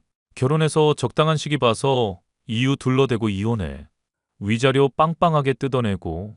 성공할 수 있겠지? 정말 기록에 안 남는 거 맞아? 초본 이런 거 떼보지 않는 이상 몰라. 그리고 그런 거 뗄 이유가 뭐가 있어? 그냥 살림은 다 네가 한다 그래. 할머니도 대충 시기 맞춰서 들여다보면서 맞장구 쳐주고. 내가 지난번에 들었는데 결혼자금으로 할머니가 2억 준다고 했다더라. 없어 보여도 다 알짜배기라고. 정말? 나한테는 별말 없었는데. 나 카페 차려달라고 하긴 했거든. 그 돈 받아서 먹고 튀어야겠다. 벌써 그러면 안 되지. 아주 쪽쪽 빨아먹고 그래야 해. 근데 생각해보니까 진짜 이 남자 완전 호구야. 나 결혼 선물로 차 받았다니까? 명품 백도 사주고.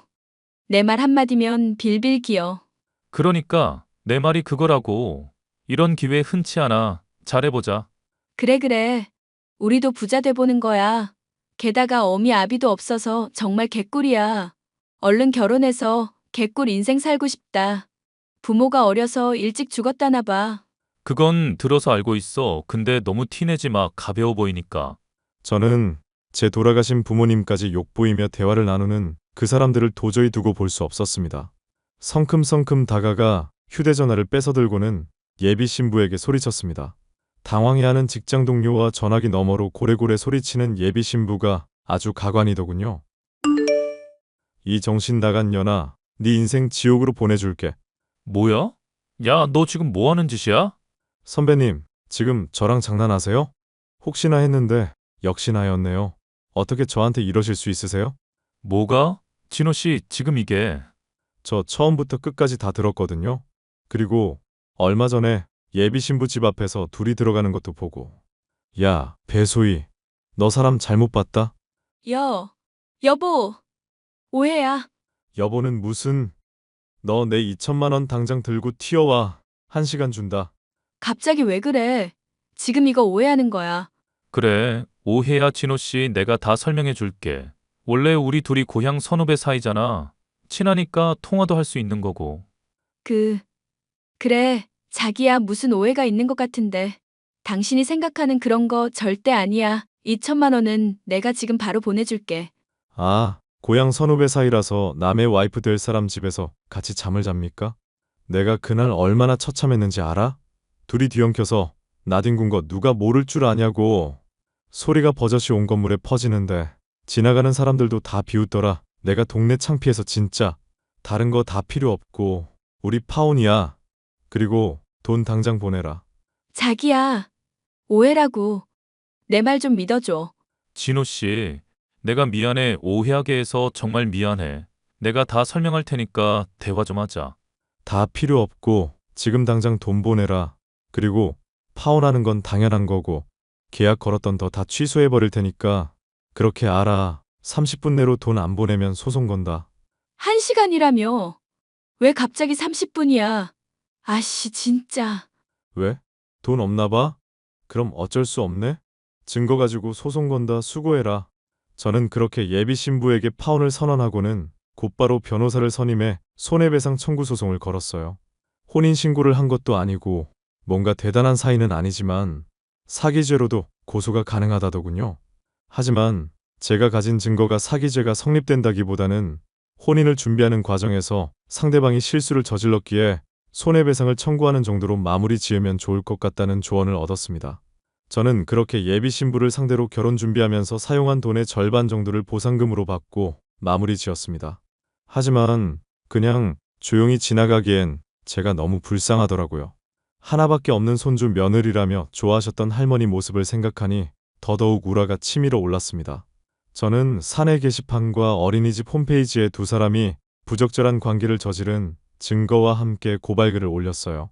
아니나 다를까 순식간에 이야기가 퍼졌고 직장 동료는 돌연 사표를 내버리더군요.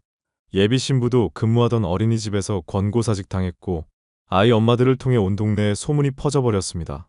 들리는 말에 의하면 급하게 집을 정리하고 어딘가로 이사를 갔다고 하더라고요.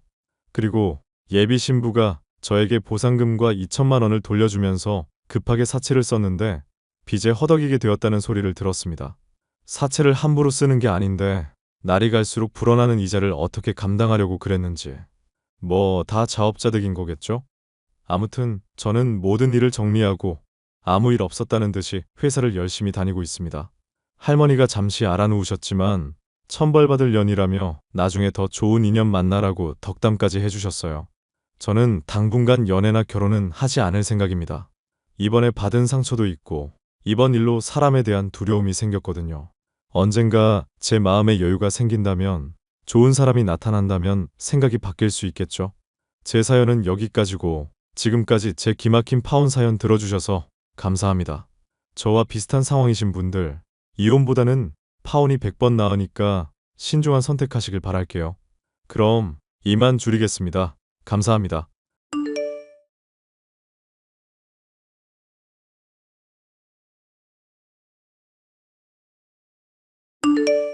안녕하세요.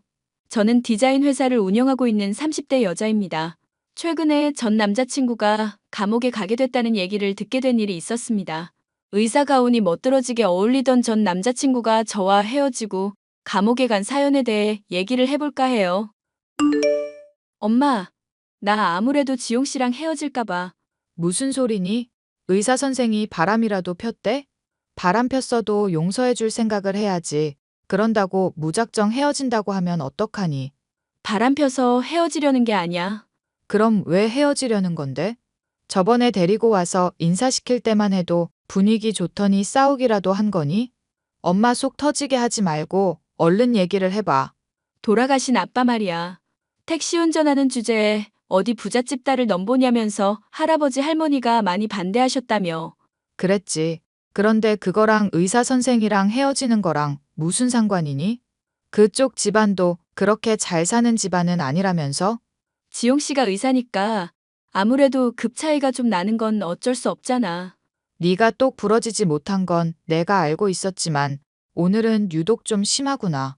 남자친구가 먼저 헤어지자고 한 것도 아니고 시어머니가 반대한 것도 아니고 단순히 급 차이가 나는 것 같아서 헤어지고 싶다고?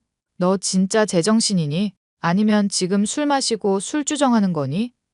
사귄 지 1년이 넘었으면 결혼하고 애를 가져도 모자랄 판에 헤어진다니 기가 막혀서 원. 나 술 안 마셨고 맨 정신이야 엄마. 엄마가 늘 나한테 얘기했었잖아. 내 나이 25살 꺾이기 전에 좋은 남자 꼭 만나야 한다면서. 대학 졸업해서 디자인 회사 가 취직한 신입에서 더 등급 오를 일 없다고. 나이 들면서 경력 쌓아봤자 오히려 결혼정보 회사에서는 등급 낮추기만 할 뿐이라며. 그거야 네가 빨리 결혼하길 바라서 한 말이었지. 멀쩡히 잘 사귀고 있는 의사 선생이랑 헤어지길 바라서 한 얘기겠니? 굴러들어 온 복을 차는 것도 정도껏이어야지. 얘가 미쳤네. 정말 미쳤어. 아빠도 정직한 게 최고라고 말씀하셨잖아. 그래서 네 아빠가 돈 많이 벌고 죽었니? 낙하산으로 좋은 회사 들어갈 수 있다고 해도 아니라고 거절하고. 친구 보증이나 서다가 우리한테 빚이나 물려주고. 내 고향 친구는 단칸방에서 시작해서 서울에 아파트만 2채 가지고 있는데 우리는 이게 뭐니? 월세나 전전하고 있잖니. 우리도 좀 떵떵거리면서 잘 살아봐야 하지 않겠어? 엄마, 나도 경력 쌓아서 나중에 내 회사 차리고 싶은 꿈이 있어. 지금 당장이야 신입으로 일하고 있지만 내 나름대로 능력도 인정받고 있고 잘하고 있다고. 공모전에 당선된 것도 내가 몇 번을 말했는데. 내 친구 중에 결혼정보 회사에서 일했던 애 있는 거 알지? 왜 영욱이 아줌마라고. 저번에 샤인머스킷 인가 들고 와서 너 맛있게 먹었잖아. 잘 아는 분이니까 무슨 얘기인지 얼른 말하기나 해. 딴 데로 빠지지 말고 좀. 통계적으로 봐도 전문직이고 잘 나가는 여자 된다고 해봐야 나이 찰수록 결혼은 더 어려워지는 게 현실이라고 그러더라. 그 통계 진짜 맞아? 나도 보고 싶다. 아무렴 회사 직원이 하는 말인데 거짓말을 하겠니? 하여튼 너는 회사 차리니 뭐니 딴 생각하지 말고 적당한 때 시집이나 의사 선생한테 갈 생각이나 해. 넝쿨째 복덩이가 굴러왔는데 그거 아까워서 어떻게 남 준다는 얘기를 할 수가 있니? 그건 정직한 게 아니라 멍청한 거야 이거사. SNS도 안 해. 너만 바라봐. 직업 좋아. 그만한 남자 또 못 만난다? 저는 6살 연상의 의사 남자친구와 사귀면서 사이도 나쁘지 않았고 엄마까지도 좋게 보고 있어 결혼까지도 아무렇지 않게 거론되고 있는 상황이었습니다. 이런 상황이다 보니 헤어지고 싶다는 얘기에 엄마가 뒤집어지는 것도 당연한 일이었죠. 그런 엄마에게 솔직하게 모든 것을 털어놓고 싶었지만 남자친구를 안 좋게 볼까봐 얘기하지 못한 말이 있었습니다. 바로 남자친구의 어머니가 조건을 깐깐하게 따지기 때문에 다가올 시부모님과의 만남에서 저의 조건이며 학벌 등을 위장해야 한다는 것이었죠. 아무리 생각해도 이건 아닌 것 같아. 거짓말로 어머님 속여봤자 언젠가는 들통나지 않을까? 그렇게 됐을 때 당신이야 괜찮겠지만 나는 책임질 수도 없고 감당할 수도 없을 것 같아. 내가 무슨 대단한 거짓말을 하라는 게 아니잖아. 디자인 회사 사장으로 일하고 있다는 게 어려운 거짓말이야? 실제로 디자인 회사에서 일하고 있으니까 실무도 적당히 알 거고 회사 돌아가는 말 대충 몇 마디 해주면 그러려니 하고 넘어갈 텐데. 거짓말이 어렵다는 게 그런 말이야? 아무리 자기가 요구한 거라지만 거짓말한다는 것 자체가 양심에 찔린다는 거지. 세상을 살다 보면 선의의 거짓말이라는 걸 할 때도 있는 법이야. 내가 의사하면서 환자들이 아플 때마다 진실만 말하면 어떻게 될 것 같아? 금주 안에도 암은 다 나았고 위장이며 간이며 당분간은 괜찮을 테니까 편하게 술 마시라고 해야 할까? 아니면 술 때문에 가정이며 건강이며 다 박살날 거 예방하려고 암 재발할 수도 있으니까 철저히 금주하라고 해야 할까? 때로는 목적 달성을 위해서 필요한 거짓말이라는 게 있다는 거야. 저번에만 해도 알겠다고 괜찮다고 그러더니 엄마 아빠 볼날 다가오니까 왜 그래? 나중에 발각나면 어머님이 절대로 나 용서하지 않으실 텐데? 수연아, 나 정말 너 좋아해. 사랑한다고. 엄마 반대 때문에 힘들어서 떨어져 나간 여자들이 한둘 아니라고 말했잖아. 그런 경험 있는 내가 거짓말까지 시켜가면서 이러는 거 정말 너 좋아해서라는 거 모르겠어? 조금만 융통성 발휘하면 모두가 행복해지는데 왜 이렇게 답답하게 굴어? 언제는 솔직하고 착한 게 내 매력이라며? 알지. 그 매력 이번에만 잘 좀 감춰두기로 하고 내 부탁 한 번만 들어주라. 아빠야 무던한 사람이라 괜찮은데 엄마는 정말 위험하거든? 장담은 할 수 없지만 자기 말대로 한번 해볼게. 옳지. 그래야 내가 사랑하는 수연이지. 이럴 때만 사랑한다. 뭐다 말하지 말고 평소에 잘해. 맨날 바쁘다면서 제대로 만나지도 못하고 결혼까지 얘기 나오는 마당에 이게 뭔가 싶다니까. 병원 가서 도시락 건네주려고 하는데 아예 나 오지도 못하게 하고. 미안. 내가 사적인 거랑 공적인 거랑은 철저히 구분하고 싶은 사람인 거 알잖아. 원장님이 또 아는 사람 직장에 데려오는 거 아니라고 초반에 주해 주신 적도 있고. 공사 구분 철저한 건 좋은데 자기 자취한다는 집 구경도 딱 한 번밖에 안 시켜준 건 선 넘은 거지. 내가 집에 손님 들이는 일 자체가 아예 없는 거 알잖아. 결벽증 있다는 거 저번에도 말했었지? 하여튼 간에 내가 정말 나중에 잘할 거고 다 갚을 거니까 잘 좀 부탁할게. 남자친구의 요구 때문에 어쩔 수 없이 저는 디자인 회사의 대표인 것처럼 거짓말을 해야 할 일이 생겨 마음이 심란했죠. 양심의 가책이 생겨서 이렇게까지 해야 하나 고민을 하던 저였지만 엄마 말대로 의사와 결혼한다면 경제적인 문제도 해결이 될 것이라는 생각에 속물적인 선택을 하고 싶더군요. 결국 저는 예비 시어머니와 예비 시아버지와의 만남 자리에서 저의 경력이며 집안의 재력 등을 속여 말했습니다. 참 어리석고 못난 행동이었죠. 오늘 너랑 얘기를 해보니 생각도 바로 박히고 아주 좋은 애라는 걸 알겠구나. 솔직히 그간 지용이가 데려온 애들 이미 지나간 년이라 흉보기는 싫다만 다들 하자가 많은 애들이었거든. 너도 얘기 대충 들어는 봤지? 이런 건 뭐 숨기고 할 거리도 아니잖니. 네. 저도 지용 씨한테 얘기 듣기는 했어요. 어머님 마음에 별로 안 들었다고 하더라고요. 내가 까다롭고 깐깐한 사람이 아니에요. 그냥 우리 의사 아들에게 어울릴 수 있는 기본 소양만 갖춘 여자 좋겠다는 거야. 막말로 나나 지용압이나 그렇게 넉넉하지 않은 형편의 아들 의사 만든다고 좀 고생을 했겠니? 그랬으면 적어도 사람이 100만 단위니 1000만 단위니 쪼잔하게 얘기가 나오면 안 되지 않겠니? 우리 애 그릇 생각하면 억 단위는 기본으로 나와줘야 한다. 이거다. 네. 의사가 아무래도 사회적으로도 인정받는 직업이고 돈도 많이 버니까요. 꼭 그런 게 아니라고 하더라도 변변찮은 집안 애들은 말하는 거며 생각하는 것에서도 이미 묘한 도끼가 감돈다고 해야 할까?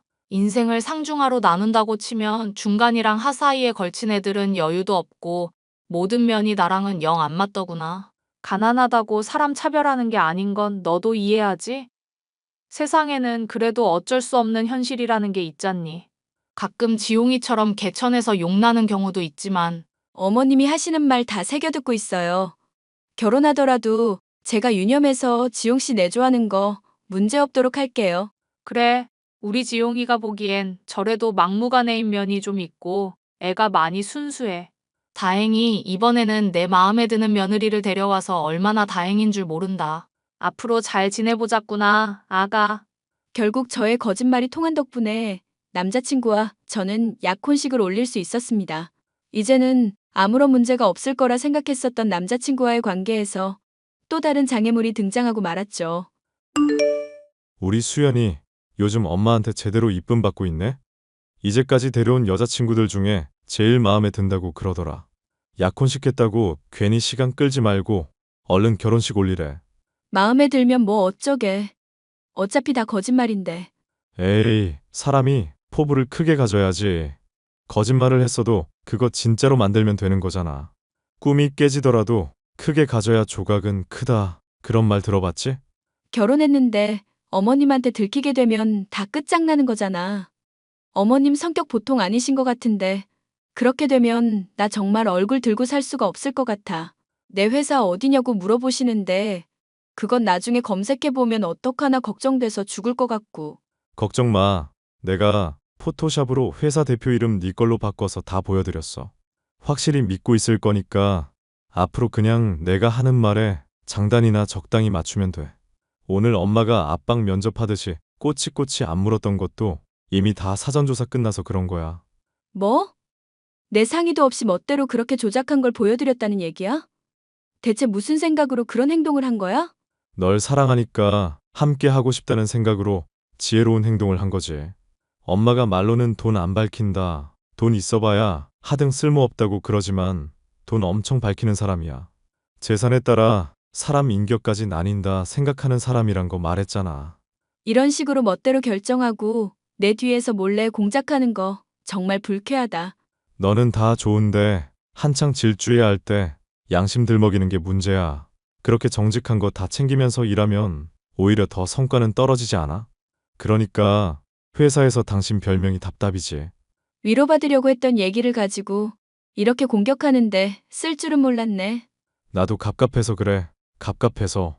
솔직히 거짓말하게 하는 내 심정은 편할 것 같아? 나도 마음 같아서는 네가 잘 나가는 디자인 회사 대표였으면 좋겠고 장모님이 내로라 하는 재벌이면 좋겠다고. 그런데 그거 아니잖아. 그럼 내 말을 듣기라도 해줘야지. 이제 다 지쳤어. 솔직히 자기랑 만나고 싶을 때도 맨날 바쁘다면서 만나는 시간 적은 건 이해해 주려고 했거든.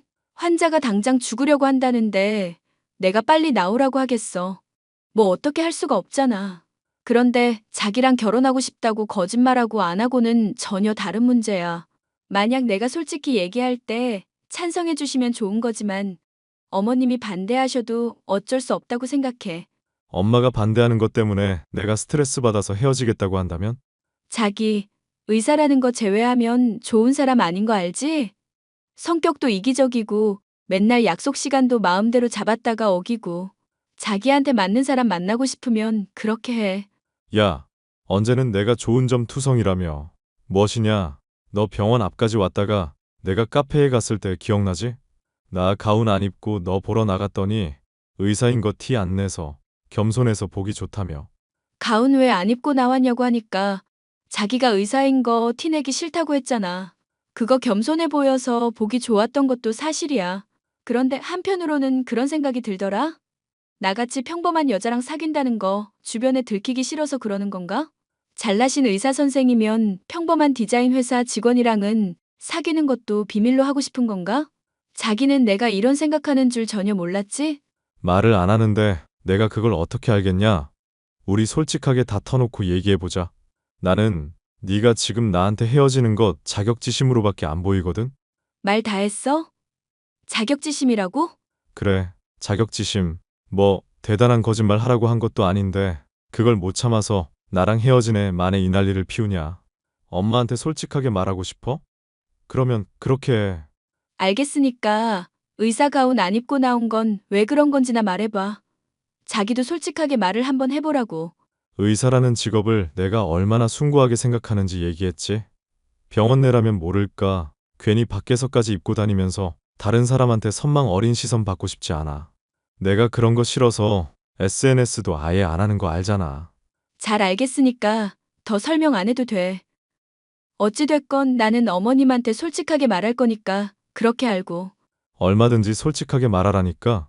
대신 그 뒤는 나도 책임 못 지니까 그렇게 알고 있고. 남자친구는 진실을 털어놓으려는 제게 화를 냈지만 아무리 생각해도 거짓으로 시작된 관계는 언제고 파탄이 날 것 같더군요. 저는 어머님과 카페에서 만나 그간 감추고 있었던 진실에 대해서 다 이야기를 했습니다. 노발대발 화를 낼 거라 생각했었던 어머님은 의외로 제 이야기를 차분하게 들으시더니 이제라도 진실을 말해줘서 고맙다고 하시더군요. 네가 이런 말들을 고백하기까지 얼마나 많이 고민을 했겠나 싶으니 내 마음이 다 아프구나. 전에도 내가 말했다시피 가난하고 부유하고가 뭐가 문제겠니?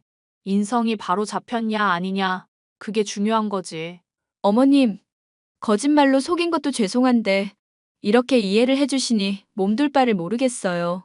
사실 이 문제로 지용 씨랑 좀 다투기도 했었는데 어머님한테 진즉에 솔직하게 말씀드릴 걸 그랬다 싶고 후회가 되네요.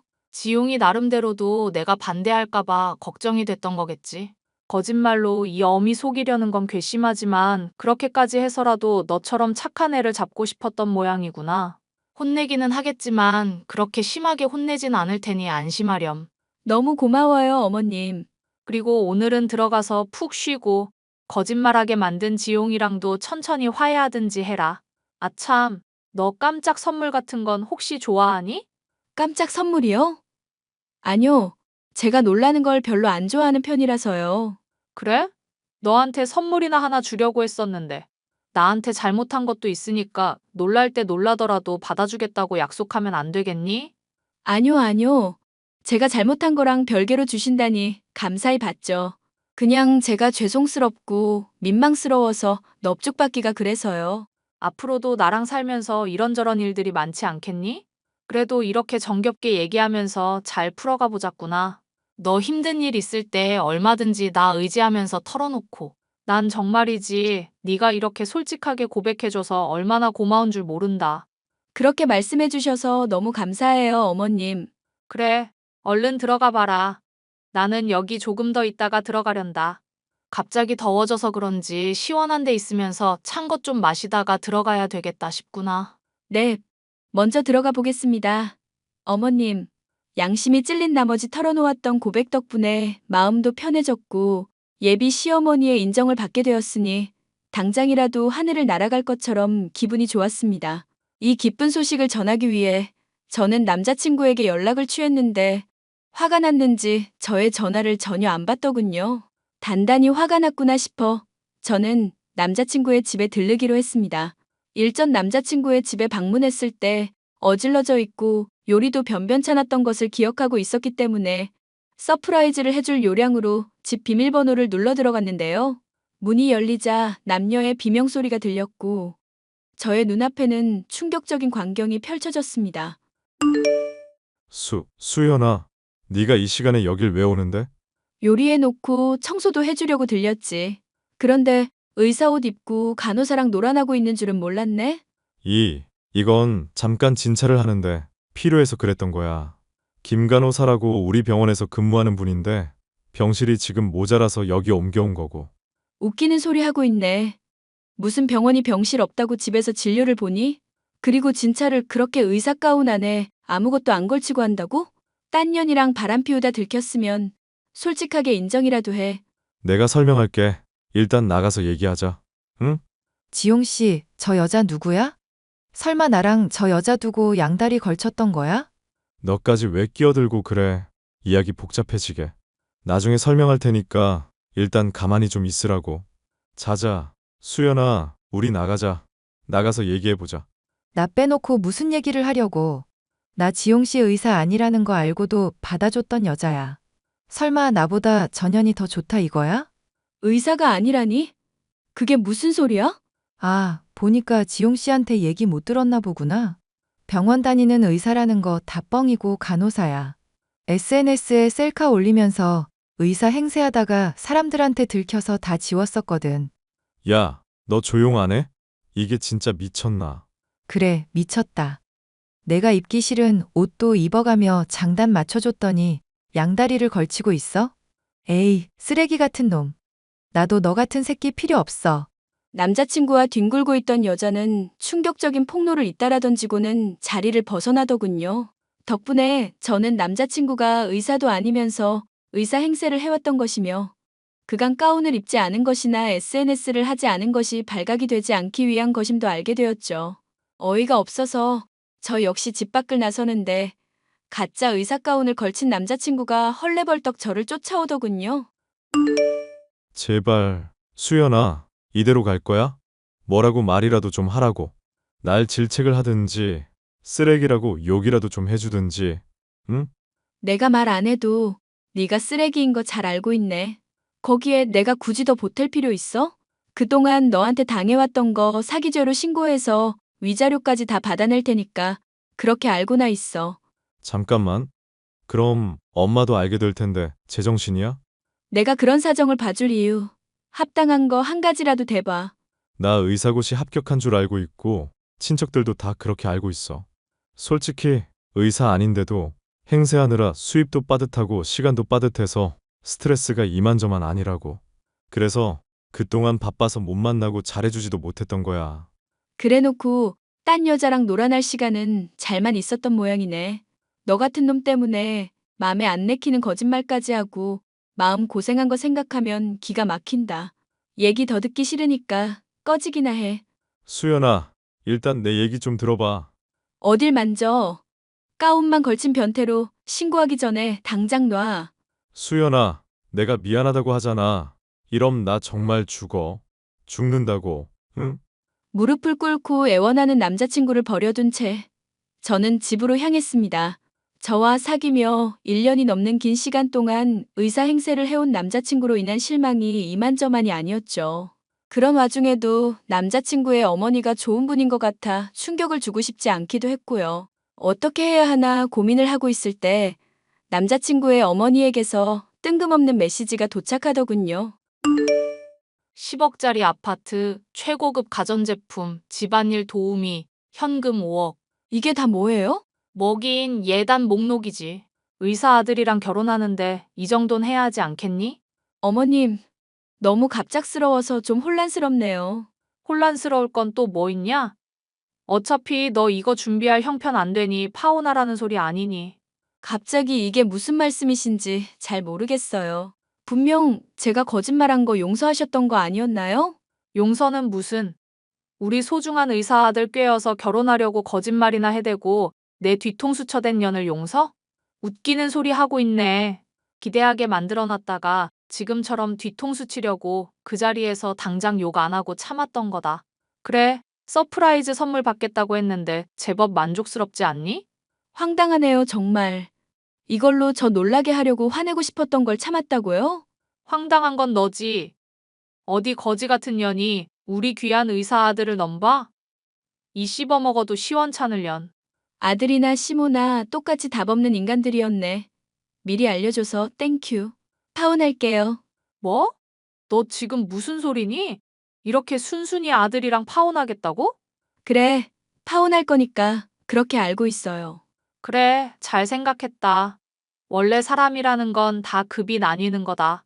너같이 일개 월급쟁이들한테는 똑같이 월급쟁이 하는 남자가 딱 어울리지. 우리 의사 아들 수입이 얼마인데 어디 천한 것이 꼬리를 쳐대는지 기가 막혀서. 댁 아들이 진짜 의사라고 해도 댁 같은 시모는 싫거든요. 그건 또 무슨 헛소리냐. 지용이가 가짜 의사라도 되는 것처럼 말을 하는구나. 맞아. 가짜 의사. 잘난 의사 가운 입고 간호사 복장한 년이랑 집에서 뒹굴고 있더라. 못 믿겠으면 병원에 직접 전화해서 그런 의사 있나 한번 확인을 해봐. 괜히 아들이 보여주는 조작된 사진에 낚이지나 말고. 이 정신 나간 년이 누굴 모함하고 앉았어. 야, 너 내가 알아보고 거짓말이면 소송 걸 거야. 알겠니? 허위사실 유포죄가 얼마나 무서운 줄 모르지. 애지중지 키워온 아들이 사기꾼이라는 거 곧 알게 되는 걸로 충분하다 싶으니까 딱 한마디만 보태줄게. 댁 수준에 딱 맞는 아들이니까 계속 사랑해주고 사기죄로 감옥 가더라도 힘내고. 이 독사 같은 년아. 그 입 닥쳐. 입 다물라고. 얼른 내 앞에 와서 무릎 꿇고 지용이 모욕한 거 사과해. 입을 다물고 어떻게 사과를 할까? 인연이. 의사인 척 속이며 저 말고도 많은 여자들을 만나왔던 전 남자친구. 저는 소송을 통해 본때를 보여줬고 위자료를 청구해 끝끝내 돈을 받아냈습니다. 그로부터 몇 년이 지나서 저는 퇴사를 했고 저축한 돈에 위자료를 더해 저만의 디자인 회사를 차릴 수가 있었죠. 많은 것이 서툴고 부족하기는 하지만 전보다 더 시간적으로나 경제적으로 여유로운 삶을 살 수 있게 되었답니다. 그 사이에 전 남친이 여전히 정신을 못 차리고 의사 행세를 하다 간호사 일도 잘리게 되고 최근에는 감옥까지도 가게 됐다는 얘기를 들을 수가 있었습니다. 이 소식을 전해준 전 남친의 엄마는 제발 아들이 정신 차릴 수 있게 도와달라 호소해오고 있지만 이미 남이나 다름없는 사이이기에 알아서 하시라고 답변을 해줄 뿐이었네요. 사연 끝까지 들어주셔서 감사합니다.